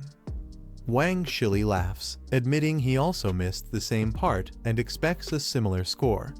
Annoyed by their casual bragging, another classmate clenches his fist, thinking how much he wants to punch them both for showing off. As sunlight filters into the classroom, the teacher steps to the front holding a stack of papers. His tone carries a mix of excitement and tension as he announces that the scores for the mechanical augmentation test are finally out. The students immediately sit up straight, their eyes fixed on him, waiting to hear the results that could shape their academic standing. Among the students, a girl beams with joy as she turns to her friend, Zio Chen, proudly saying that she passed.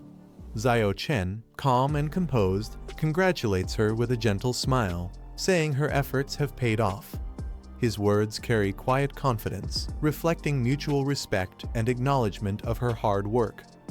The announcement quickly spreads across the classroom, sparking whispers and excitement. One of the students exclaims in surprise, amazed at He-yu's performance. The others join in, admiring her achievement. Beams of sunlight fall across her desk as her classmates look toward her, impressed and inspired by her success. Meanwhile, another student leans back in his chair with a proud grin, his demeanor relaxed yet self-assured. He mentions that even the teacher seems quite optimistic about his potential. Pretending to be modest, he says it was just luck that the test aligned with what he studied. Then, with a playful smile, he promises his group that once he receives the third-place reward, he'll treat everyone to a hearty meal to celebrate. The teacher continues announcing the results, revealing that Liu Gang and Wang Shuli's both scored 95 points. He praises their performance, noting that they were only one question away from achieving a perfect score. His words carry genuine admiration for their effort and consistency. One of the top scorers steps forward, expressing his frustration that the final question required heavy calculations. He confidently states that with 10 more minutes, he could have solved it completely. His friend agrees, both of them showing pride in their near-perfect results as the teacher encourages them, saying he believes in their abilities. Nearby, another student clenches his fists in irritation. He curses under his breath, annoyed that those two managed to outperform everyone again. Still, he tries to calm himself, thinking that even if they're ahead, third place should still belong to him.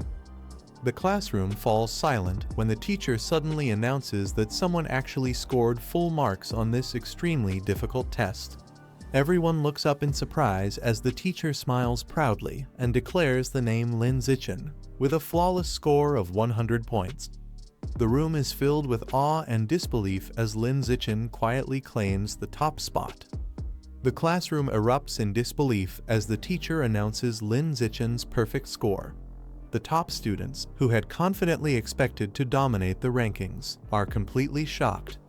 Their eyes widen in frustration, unable to comprehend how anyone could achieve 100 points on such a difficult exam. One of them mutters angrily that even the best academic stars from Nanshan City couldn't match Zichen's performance. He clenches his fist, frustrated not only by Zichen's strength, but also because he lost his spot in the top 3. Determined not to let it happen again, he silently vows to work harder next time. Meanwhile, Zichen sits calmly at his desk, unfazed by the attention. He raises his hand and casually asks the teacher when the prize money for first place 800 yuan will be given out. The class falls silent for a moment, surprised at how casually he brings it up. The teacher, holding his phone, replies that he'll send the prize to the class group as a personal red envelope. Watching Zichen's calm but money-focused attitude, the teacher can't help but wonder to himself, is this guy really that broke, or just that practical? The teacher stands before the class, holding a stack of papers, announcing that the results for the gene fusion exam have been fully graded. The atmosphere grows tense as students wait to hear their scores, knowing how tough this test was for everyone. He reveals that the Nangyuan duo, Liu Gang and Wang Shuji, scored 81 and 83 respectively. For a test where most participants failed, their scores were considered excellent. Yet, both of them sit slouched over their desks, clearly unsatisfied they had aimed much higher and hated not being able to show off their strength. The teacher then mentions Shen Qinghan, who scored 78 and secured a place in the top 5. Her friends look at her in awe, their eyes wide with admiration. Despite the difficulty of the exam, her consistent performance earns her well-deserved recognition. Finally, the attention shifts to Lin Zichen. Once again, he managed to achieve a perfect score, full marks for the second time in a row. With a calm smile, he crosses his arms as his classmates react in disbelief. For He Yu, Wang Shuji, and Liu Gang, it feels like another heavy blow to their pride. The classroom erupts again as two students jump to their feet, frustrated by the results. They shout that the test was far too difficult for anyone to achieve full marks. Suspicion fills the room as one of them questions if Lin Zichen somehow already knew the answers beforehand. The supervising teacher furrows his brows in disbelief. He insists that such a thing is impossible. Every question was unique and carefully designed by him. His expression hardens as he reminds the class that none of the answers were ever uploaded online, leaving no room for cheating. As realization dawns on them, the accusers are left speechless. They exchange nervous glances, realizing their argument holds no ground. Their confidence crumbles in front of the entire class, unable to justify their claims. From the back of the room, a student bursts into laughter, mocking them for being sore losers. She sarcastically says they're embarrassing Nansuan City by accusing someone else of cheating just because they lost.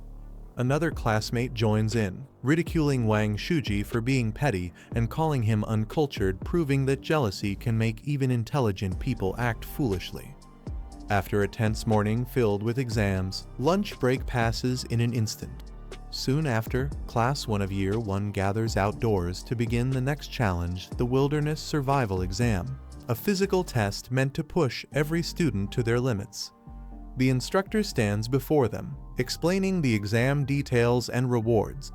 The top 3 scorers will receive 888, 666, and 333 yuan respectively, just like the previous tests. The challenge includes 3 main parts: rock and tree climbing, swimming, and starting a fire by friction, each designed to test skill, strength, and endurance. Meanwhile, Wang Shuji turns to Liu Gang, frustration still burning in his voice. He reminds him that they've already lost to Lin Zichen in both the morning theory tests and martial arts. Determined not to let history repeat itself, he insists that they must reclaim their honor during this survival exam. Liu Gang clenches his fists, his eyes filled with resolve. He declares that he doesn't need any reminder this time. He'll give it everything he's got and crush Lin Zichen to erase the humiliation once and for all. As Zichen calmly stands ahead, unaware of their brewing rivalry, the tension in the air grows thicker. The Wilderness Survival Exam begins, and the first challenge is tree and rock climbing. The results depend purely on speed and endurance. As soon as the signal is given, students race upward, gripping rough surfaces and fighting against gravity. Lin Zichen swiftly takes the lead, leaving everyone far behind. His movements are smooth and precise, showing complete control and strength. Liu Gang and Wang Shuji push themselves desperately, but they can't even see his shadow. Despite their best efforts, Zichen dominates once again, ranking first in the climbing segment. However, Lin's focus shifts to Shen Qinghan. While he finishes effortlessly, she struggles midway, her hands trembling as she climbs. Despite giving her best, she fails to complete the rock climb and ends up in last place, an outcome that clearly frustrates her. Next comes the fire-making portion. While others struggle to create sparks, Lin Zichen completes the task with astonishing speed, igniting a flame in just 58 seconds. Watching him work flawlessly, his classmates are left speechless, wondering how one person could be so skilled at everything. The next phase of the survival exam moves to swimming, testing both endurance and agility. Lin Zichen glides through the water effortlessly, his movements precise and fast. Shen Qinghan, surprisingly, matches his pace with an unexpected burst of strength. The others watch in disbelief, unable to comprehend how both of them are performing at such a high level. Wang Shuji and Lu Gang push themselves to the limit but can't catch up. Exhausted and drenched, they eventually collapse by the poolside, unable to accept yet another defeat. The narrator remarks that after the wilderness survival exam, the two became unusually quiet. They didn't even speak for a long time. Days later, the students gather in the gym for the martial arts test after a month of training. The instructor announces that it's time to evaluate their progress through sparring matches. The top 3 performers will earn prizes, and the room fills with excitement. For some students, this is their long-awaited chance to shine. Lu Gang and Wang Shuji's determination reignites. Flames of motivation seem to burn behind their eyes as they clench their fists. They tell themselves that even if Lin Zichen excels in theory and survival, martial arts is a different story. If you're weak in combat, they think, your other achievements are meaningless. With renewed confidence, they vow to reclaim the first place they once lost. Before the martial arts sparring session, instructor Han Yuanfeng begins with a physical assessment to warm everyone up.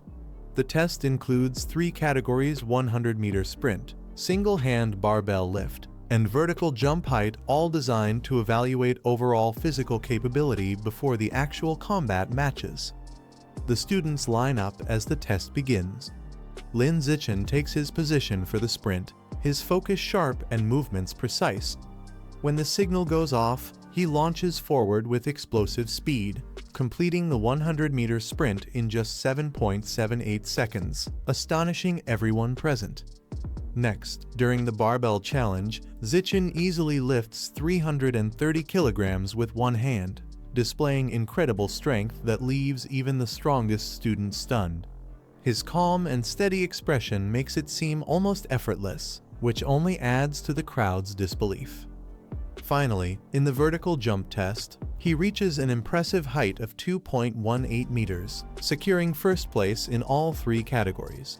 Yet, despite dominating every challenge, Zichen holds back slightly, intentionally keeping his performance modest to avoid standing out too much. Even so, he still surpasses Lu Gang and Wang Shuji with ease, further widening the gap between them. Wang Shuji and Lu Gang stand frozen in disbelief after the results. Their jaws drop as they try to make sense of Lin Zichen's performance. How could he have sprinted faster than them when he was only a district-level athlete before? They mutter in frustration, wondering if he somehow transformed overnight. Wang Shuji tries to calm his partner down, saying that losing the physical test doesn't mean they'll lose in sparring. Real combat isn't just about raw strength, it's about skill and technique. Lu Gang nods in agreement, convinced that their martial experience will help them regain their pride. Inside the gymnasium, 2 dueling rings are prepared for the sparring matches. Students gather around the edges, excitement buzzing through the air. Lin Zichen, confident and composed, decides to step up first to complete his survival of the fittest achievement as quickly as possible. But his overwhelming performance in the earlier tests makes everyone hesitant to face him. Even the Nangyuan duo holds back, quietly observing from the sidelines. Standing in the center of the ring, Lin Zichen sighs to himself, realizing that if no one challenges him soon, the teacher might grow impatient waiting for the match to start. Seeing that no one volunteers to face Lin Zichen, the instructor decides to choose an opponent himself. He calls out for Lu Wei to step into the ring and spar with Zichen. The class immediately turns their attention to the stage, eager to see how the match will unfold. The 2 step forward and take their stances. The atmosphere turns tense and silent as they lock eyes. Neither speaks, both waiting for the other to make the first move. The air between them feels heavy with pressure, every student watching closely. Without wasting a second, Lin Zichen lunges forward with explosive speed. His movements are sharp and calculated, closing the distance in an instant. He strikes before his opponent can react, determined to end the fight quickly and efficiently. In a blur of motion, Lu Wei is sent flying across the ring, the match ending almost as soon as it began. Zichen wins effortlessly. As he steadies his stance, he thinks to himself that if he wants to defeat everyone in class before the bell rings, he'll need to finish each battle this swiftly. The sparring session continues as Lin Zichen faces his next opponent, a female student who confidently steps into the ring. But before anyone can blink, she's sent flying across the stage by a swift, clean strike. The audience gasps, realizing how effortlessly Zichen ends each fight. Wang Shuji and Lu Gang, watching from the sidelines, are left stunned. Their eyes widen as they finally start to grasp the gap between their abilities and Zichen's. Shuji mutters in disbelief, wondering if Zichen had even used his full strength during the physical test earlier. The frustration builds until Lu Gang suddenly leaps over the barrier, unable to hold back any longer. His pride burns inside him as he decides to challenge Zichen directly in front of everyone, determined to prove his worth once and for all. Landing inside the ring, Lu Gang points straight at Zichen and declares that he's ready. With fire in his eyes, he shouts that he's fully warmed up and in his best form, yet then dares Zichen to face him head-on in a real fight. The room falls silent as everyone anticipates the clash between them. Lu Gang steps into the ring, radiating confidence. He glares at his opponent and boldly declares that he'll finish the fight within 30 seconds. His determination burns hot. He's desperate to prove himself and avoid facing Lin Zichen next, whose strength has already intimidated the entire class. Across from him, his classmate tightens his stance, thinking that while he may not stand a chance against Lin Zichen, he can at least take down Lu Gang. Both fighters brace themselves, fists raised, as the crowd leans forward in anticipation. With a loud shout, Lu Gang charges in aggressively. His movements are fierce and direct, throwing a barrage of powerful punches and kicks. Each strike echoes through the gym, showcasing his raw physical strength and pent-up frustration. As the fight intensifies, Lu Gang lands a decisive blow, sending his opponent staggering back. The impact shakes the ring, and for a brief moment, he smirks, feeling a surge of pride. He may not be ready to face Lin Zichen yet, but this victory gives him a glimmer of hope to redeem himself. The battle escalates as Lu Gang launches into a fierce offensive, spinning and striking with incredible force. His opponent tries to block, but is quickly overwhelmed by the sheer power behind each move. The crowd watches in shock as Lu Gang dominates the fight with relentless energy. With a final powerful throw, Lu Gang sends his opponent flying across the ring.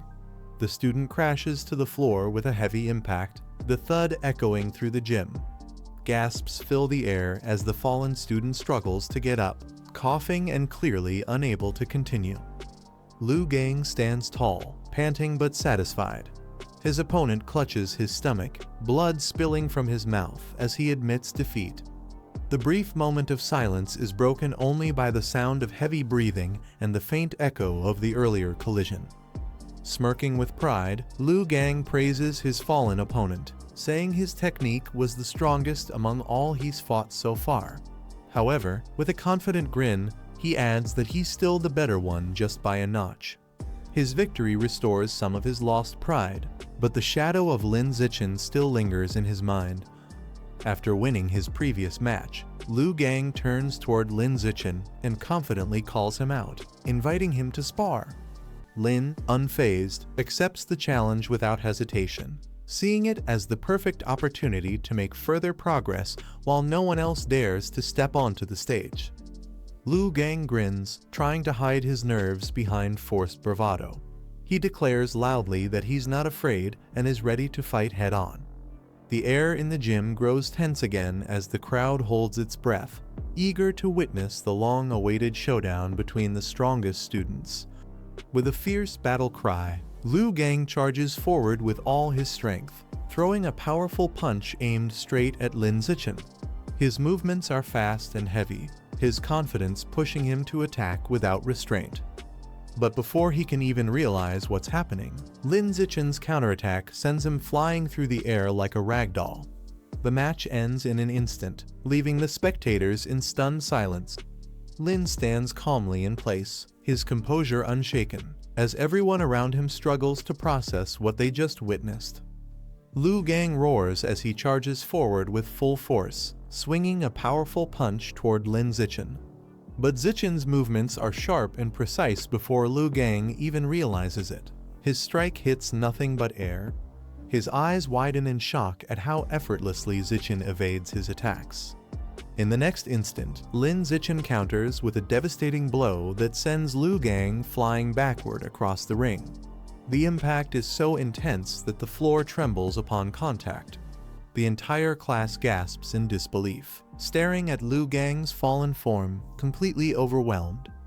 The audience quickly shifts their attention to Wang Shuji. Some students start teasing him, shouting that his friend just got destroyed. They urge him to step up and defend Nangyuan City's reputation, calling him the last hope of their so-called elite duo. Flustered and irritated, Wang Shuji grits his teeth. The taunts get to him as he snaps back angrily, yelling for everyone to shut up. With determination burning in his eyes, he climbs into the ring, declaring that he was already planning to fight anyway. The tension spikes as the next battle is about to begin. As the crowd quiets, Wang Shuji steps into the ring, his heart pounding but his expression calm. Across from him stands Lin Zichen, his presence commanding, his gaze sharp and unshaken. The atmosphere feels heavy, as if the entire gym is holding its breath for what's about to happen. Wang Shuji clenches his fists, pushing aside his hesitation. His eyes burn with determination as he charges toward Lin Zichen, shouting that he's going all out this time. The floor trembles beneath his steps as he channels every bit of his strength into a single strike. But Lin Zichen doesn't flinch. As Shuji's punch comes flying toward him, Zichen meets it head-on with flawless timing. Their fists collide with a thunderous impact, the shockwave rippling across the arena, leaving the spectators frozen in awe. The force of Zichen's counter overwhelms Shuji instantly. His body twists mid-air, his expression shifting from determination to disbelief as the blow sends him flying backward across the ring. Shuji crashes to the ground with a deafening thud, dust scattering around him. He lies there motionless, steam rising from his body as the crowd erupts in stunned silence. Lin Zichen stands tall, calm and composed, his dominance once again unquestioned. After defeating Wang Shuji, Lin Zichen doesn't slow down. With calm precision, he steps forward and begins taking down the remaining boys in Class 1 by one. Each challenger rushes in with confidence, only to be effortlessly countered and sent crashing to the ground. No matter who attacks, the result is the same. Zichen moves with flawless rhythm, dodging, striking, and finishing each fight in seconds. His calm expression never changes, while his opponents are left stunned and breathless. The arena soon turns silent, with students scattered on the floor in defeat. Zichen remains standing tall, barely breaking a sweat, as if the entire match was just a warm-up for him. He recalls the rule of the survival of the fittest exam. Defeating the same opponent multiple times doesn't add to his score. With a thoughtful look, Zichen pauses, already planning his next step, knowing he's still far from done proving his strength. After Lin Zichen's overwhelming display, the classroom buzzes with excitement. The girls blush and whisper among themselves, impressed by his strength. One of them suddenly raises her hand, her confident voice cutting through the noise as she steps forward with a challenge. With determination in her eyes, she shouts, "Zichen, I want to challenge you."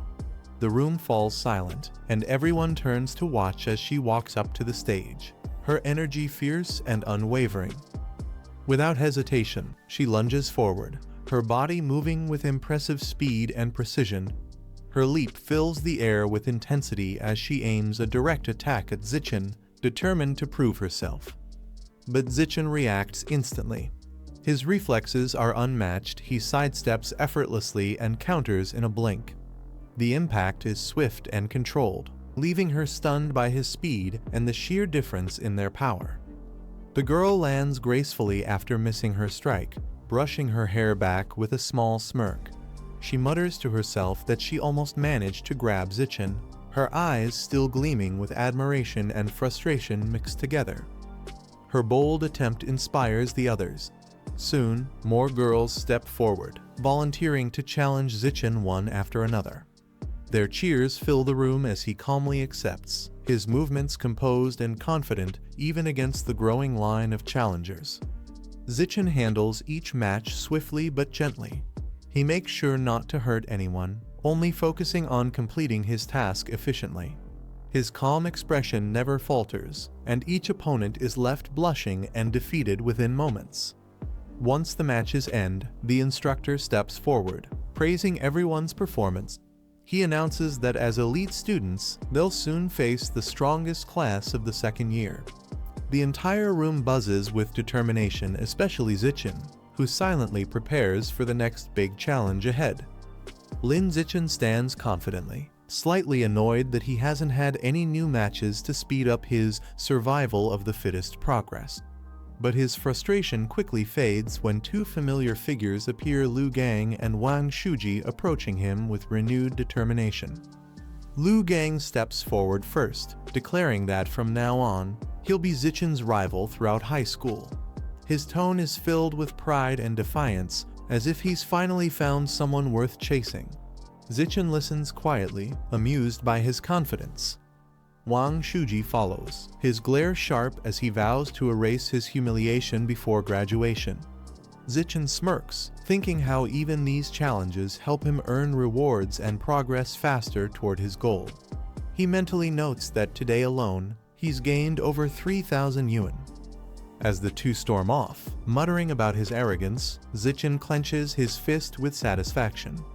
Their anger doesn't bother him, if anything. It fuels his motivation. With a confident grin, he thinks about using his hard-earned money to buy beast meat. Perfect, he murmurs, ready for whatever comes next. As night falls over the city, Lin Zichin sits in his room reflecting on the day's progress. Despite earning some rewards, he realizes it's still not enough to buy beast meat or unlock the codex. The thought fuels his determination to find a faster way to make money. Determined not to waste time, he opens his laptop and starts typing furiously. His fingers move rapidly across the keyboard, ideas flowing non-stop. The quiet of the night is broken only by the sound of keys clicking as he pours his focus into something new. Deciding to take a different route, Zichin registers as a web novel author, hoping his writing skills might help him earn extra income. As he writes through the night, a sense of purpose and curiosity drives him forward. When morning arrives, he checks his phone and freezes in surprise. A message from an editor greets him. His story has caught attention. They invite him to sign a contract and serialize his novel. Zichin stares at the screen, realizing his unexpected side project might just turn into his next big achievement. After signing his web novel contract, Zichin scrolls through the latest news and stumbles upon a shocking report. The article describes a fierce battle between a cyborg unit and a massive mutant rat that terrorized the outskirts of the city. The creature was enormous, over 5 meters long, with muscles rippling beneath its dark fur. It had torn through armor and even devoured one of the cyborg soldiers whole, leaving chaos in its wake. Cornered and critically damaged, the cyborg made a desperate choice. It activated its hidden backup energy core, preparing to self-destruct and take the monstrous rat down with it. A blinding explosion followed, shaking the entire area. The mutant rat was obliterated instantly, leaving behind nothing but scorched debris. Zichin watches the footage in silence, the glowing light reflected in his eyes as he wonders what kind of power could create such destruction. After watching the report about the mutant rat, Zichin can't shake off the thought. He wonders how many more of these massive creatures are still hiding in Shanghai City and how they managed to remain undetected for so long. The next day, the scene shifts to Shanghai High's gymnasium. The bright morning contrasts sharply with the dark thoughts lingering in Zichen's mind. Training is about to begin, and everyone gathers for their next challenge. Their instructor briefs them on the upcoming matches, explaining the tactics of their opponents. The rival class is stronger as a group and known for exhausting their enemies through rotation battles. He warns everyone to stay alert and face each fighter head-on. The students respond in unison with confidence. As the ground trembles from the first fighter's powerful stomp, Zichen's eyes narrow, ready to face whatever comes next. The calm before the storm has just ended. As the sparring event begins, Zichen immediately volunteers to go first. He knows that to complete his survival of the fittest achievement, he must defeat as many opponents as possible. The earlier he steps on stage, the faster his progress will grow. However, a blonde girl raises her hand nervously, voicing her concern. She explains that the opposing team's first fighter is their strongest, while she's the weakest in her class. Facing them head-on feels impossible. Across the ring, one of the rival instructors questions Teacher Han's decision. He reminds him of the unspoken rule that the weakest student should fight first, not the strongest. Sending out Zichen immediately seems like an unfair move. Teacher Han quickly steps in, ordering Zichen to stand down and let the weaker classmates go first. Zichen pauses for a moment, realizing he'll have to wait his turn, but his determination doesn't fade. His eyes stay fixed on the stage, ready for when his chance comes.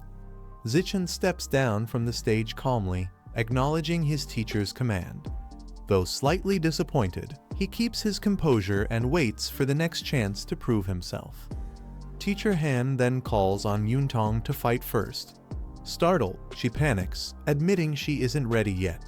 Her nervousness is obvious as she hesitates, unsure if she can handle the pressure.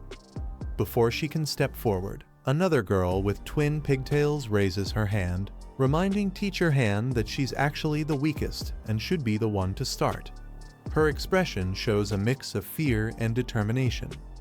Both girls enter the ring, but tension fills the air.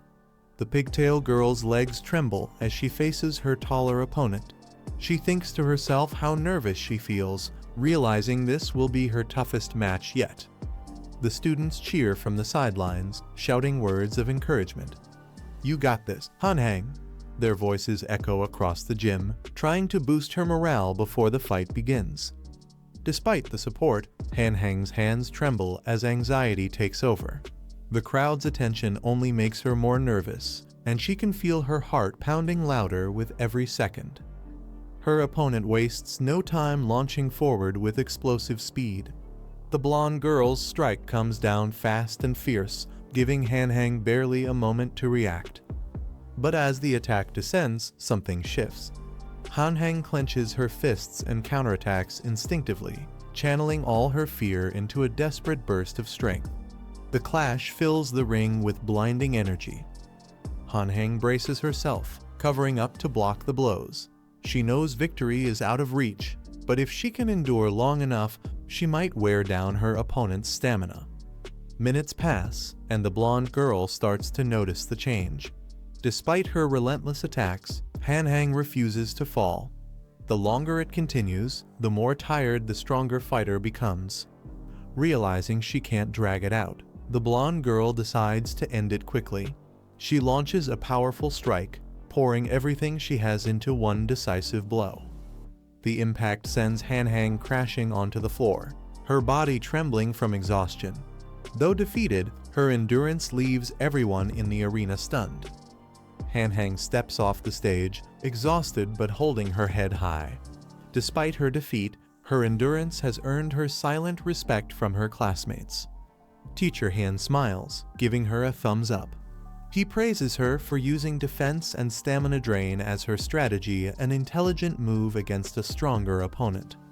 Zichen approaches and congratulates her warmly, acknowledging that she lasted over 3 minutes against an upper-year student. Encouraged, she nods proudly, her confidence slowly returning. Meanwhile, the next match begins. Another girl charges forward, determined to take advantage of her opponent's exhaustion, ready to turn the tide of the class battle. The next fight starts with a flurry of movement. The brunette student charges in, hoping to catch the blonde off guard, but her kick is swiftly countered. The blonde dodges effortlessly and retaliates with a powerful blow to the opponent's midsection, throwing her balance off completely. With precise timing, she follows up with another strike, sending the brunette stumbling backward before she even has time to recover. The match ends with the brunette pinned to the ground, crying out in pain and surrender. The blonde stands tall, calm and composed, asserting her dominance in front of the entire class. The blonde senior stands over her defeated opponent, criticizing her for attacking without defense and daring to underestimate the regular class. She then smirks and tells the fallen girl to come back after another year of training, confident in her superior experience and skill. As the blonde steps down from the stage, her calm arrogance fills the room, leaving the rest of the students burning with determination. One of the girls clenches her fist and steps forward. Declaring she'll avenge her classmate, she prepares to challenge the senior head-on. The fight reaches its climax as Chu-Zin delivers a fierce and decisive strike, sending her opponent crashing to the ground with a heavy thud. The impact echoes across the training hall, leaving the crowd in stunned silence before they erupt into cheers. Chu-Zin stands tall, breathing steadily, her victory clear for everyone to see. Among the spectators, her friend leaps up with excitement, eyes sparkling as she raises her hand high, shouting how amazing Chu-Zin is. Her pride and admiration fill the air as she watches Chu-Zin's confident stance, knowing how hard she trained for this moment. As the excitement settles, the boy standing next to her smiles and acknowledges her contribution. He tells her that she was incredible too if she hadn't drained the opponent's stamina earlier. Chu-Zin wouldn't have won so easily. The girl nods happily, agreeing with a cheerful "yeah," feeling satisfied that their teamwork truly paid off. On the other side of the court, two upperclassmen watch the match's aftermath. One of them, grinning confidently, teases that Brother Feng's class now only has 4 members left. With that, he reminds Feng of their bet, declaring that he's definitely earned a free meal this time. The friendly banter marks the end of an intense round filled with strength, strategy, and pride. As the crowd celebrates the previous match, one of the upperclassmen warns his friend not to get overconfident yet. He reminds everyone that the real strength of Class 1, Grade 1, lies with Lin Zichen, Wang Shuiji, Lu Gang, and He Yu. The atmosphere shifts as he smirks, knowing that the real showdown is only about to begin. The confident student calls out the next fighter, He Yu. With a sharp grin, He Yu cracks his knuckles, eager to step into the ring. His confidence radiates as he acknowledges the call, ready to show what he's capable of. He leaps forward energetically, landing on the stage with explosive force. The sound echoes through the hall, drawing everyone's attention as his presence alone sends a chill down their spines. With a calm but intimidating smile, He Yu clenches his fists tightly, saying that his hands have been itching for a fight. He challenges his opponent, asking if they're ready to face his rock-hard punches, signaling that this battle will be far more intense than the last. The next challenger steps onto the stage, smirking confidently as he faces He Yu. With arms crossed, he mocks He Yu, telling him to stop acting so arrogant and cringy. His words are filled with overconfidence, clearly underestimating his opponent. He Yu's expression darkens instantly. Without hesitation, he charges forward, furious that his moment was ruined. His punch lands with a loud impact, sending the arrogant student flying backward before anyone can react. The boy crashes hard onto the ground, crying out in pain as the shock runs through his body. The spectators gasp at the sudden one-hit defeat, realizing He Yu's power is no joke. Standing tall above his fallen opponent, He Yu coldly mocks him back, saying that if someone of his level can only insult others, then he's nothing but trash. His words echo through the arena, leaving everyone silent at the display of dominance.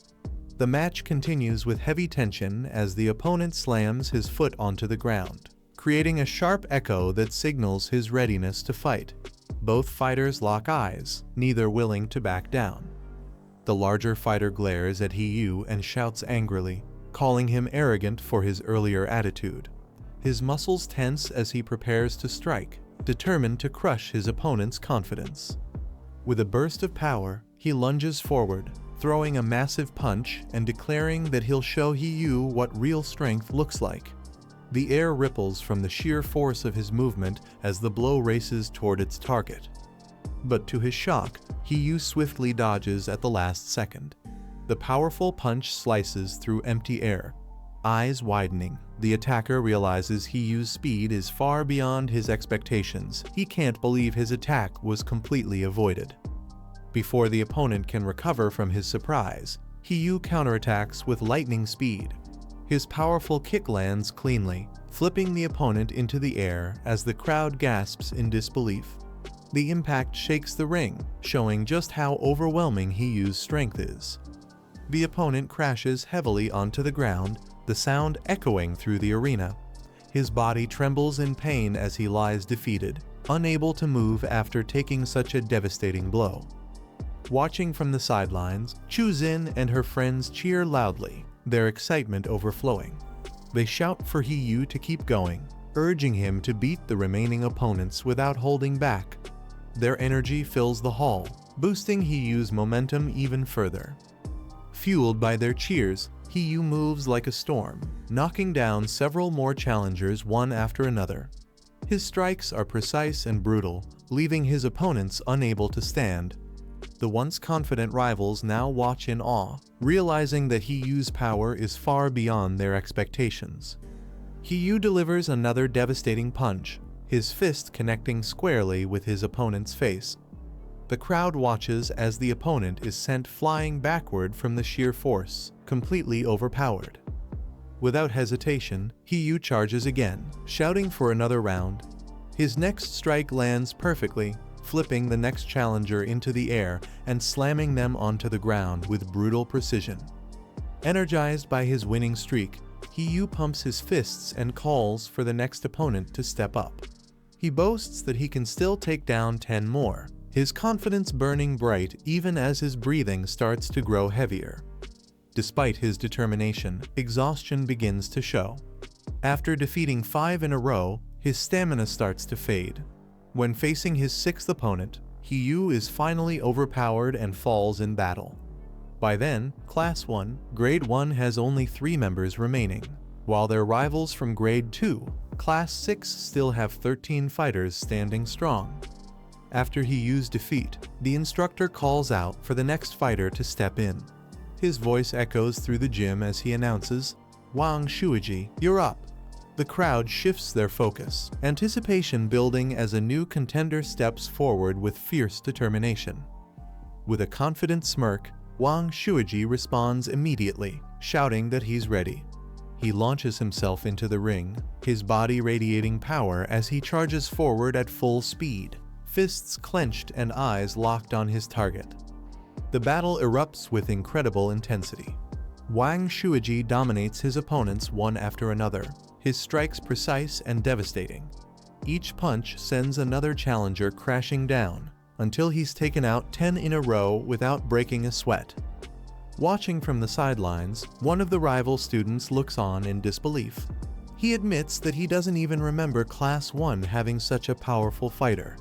His expression turns serious, realizing that this new challenger has completely changed the momentum of the match.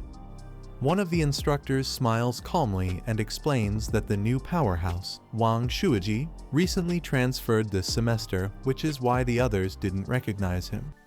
With a confident tone, he reminds his colleague about their bet, teasing that the loser will have to treat the entire opposing class to a meal. The other instructor realizes he may have underestimated his opponent's class. Watching Wang Shuiji's strength, he thinks to himself that no matter how skilled Lin Zichen is, it'll be nearly impossible for him to defeat a monster like that. Teacher Han then turns toward Lin Zichen and tells him it's his turn to step into the ring. He advises Zichen to focus on learning from the fight rather than worrying about the outcome, hoping he'll treat this as a valuable experience. But Zichen remains calm and confident, a faint smile forming on his face. He tells Teacher Han not to worry because he's going to win. His determination leaves everyone in silence, setting the stage for a clash that no one expected. As Lin Zichen steps into the ring, his opponent, a massive, heavy-set upperclassman, eyes him with disbelief. He wonders if this skinny junior is really their final ace and confidently declares that he doesn't bully the weak, underestimating Zichen's calm presence. From the sidelines, Chu Xin and her friends shout encouragement toward Zichen while hurling insults at the bulky opponent. They call him out for his arrogance, vowing that Zichen will crush him and threatening to turn him into meat patties after the match. The large student glares intensely, his aura flaring as he prepares to fight. He clenches his fists and growls that Zichen should come at him with everything he's got, radiating both confidence and mockery. With a smug grin, the giant taunts Zichen, saying he'll stand still for 10 moves to make it fair. His tone drips with condescension, completely unaware that underestimating Zichen will soon become his biggest mistake. The large opponent smirks and says he doesn't want the crowd accusing him later of bullying the weak. His condescending tone fills the arena, and the spectators can sense his arrogance as he prepares to toy with Lin Zichen. Zichen simply scratches his head, calm and unfazed. With a light smile, he casually agrees, his relaxed demeanor showing he's completely unbothered by the taunts. The crowd whispers, unsure if he's confident or just naive. The bulky fighter spreads his arms wide, his muscles tightening as he declares he'll stand still and let Zichen attack with full force. His body radiates energy, creating a pressure that shakes the air around him. But before anyone can blink, Zichen moves. His fist shoots forward like lightning, slamming directly into the giant's stomach. The force ripples through his massive frame, leaving everyone stunned by Zichen's explosive power. The moment Lin Zichen's punch lands, the enormous fighter's body lifts clean off the ground. The impact is so strong that it sends shockwaves through the air, and the crowd can only watch in stunned silence as the giant soars backward. The heavy-set opponent crashes violently into the floor, creating a massive crater beneath him. Dust and debris scatter across the ring, leaving everyone momentarily frozen at the sheer force behind Zichen's single blow.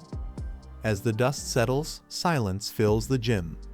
The once dominant fighter lies face down, completely motionless, while all eyes turn toward Zichen, who stands calmly in the center of the arena. Then, the crowd erupts with cheers. Chu Xin and her friends jump with excitement, shouting that Zichen has won. Their voices echo through the hall, celebrating his overwhelming victory that turned doubt into awe. As the dust begins to settle, the massive fighter slowly regains consciousness, sitting up in confusion. His eyes widen as he looks around, unable to process what just happened.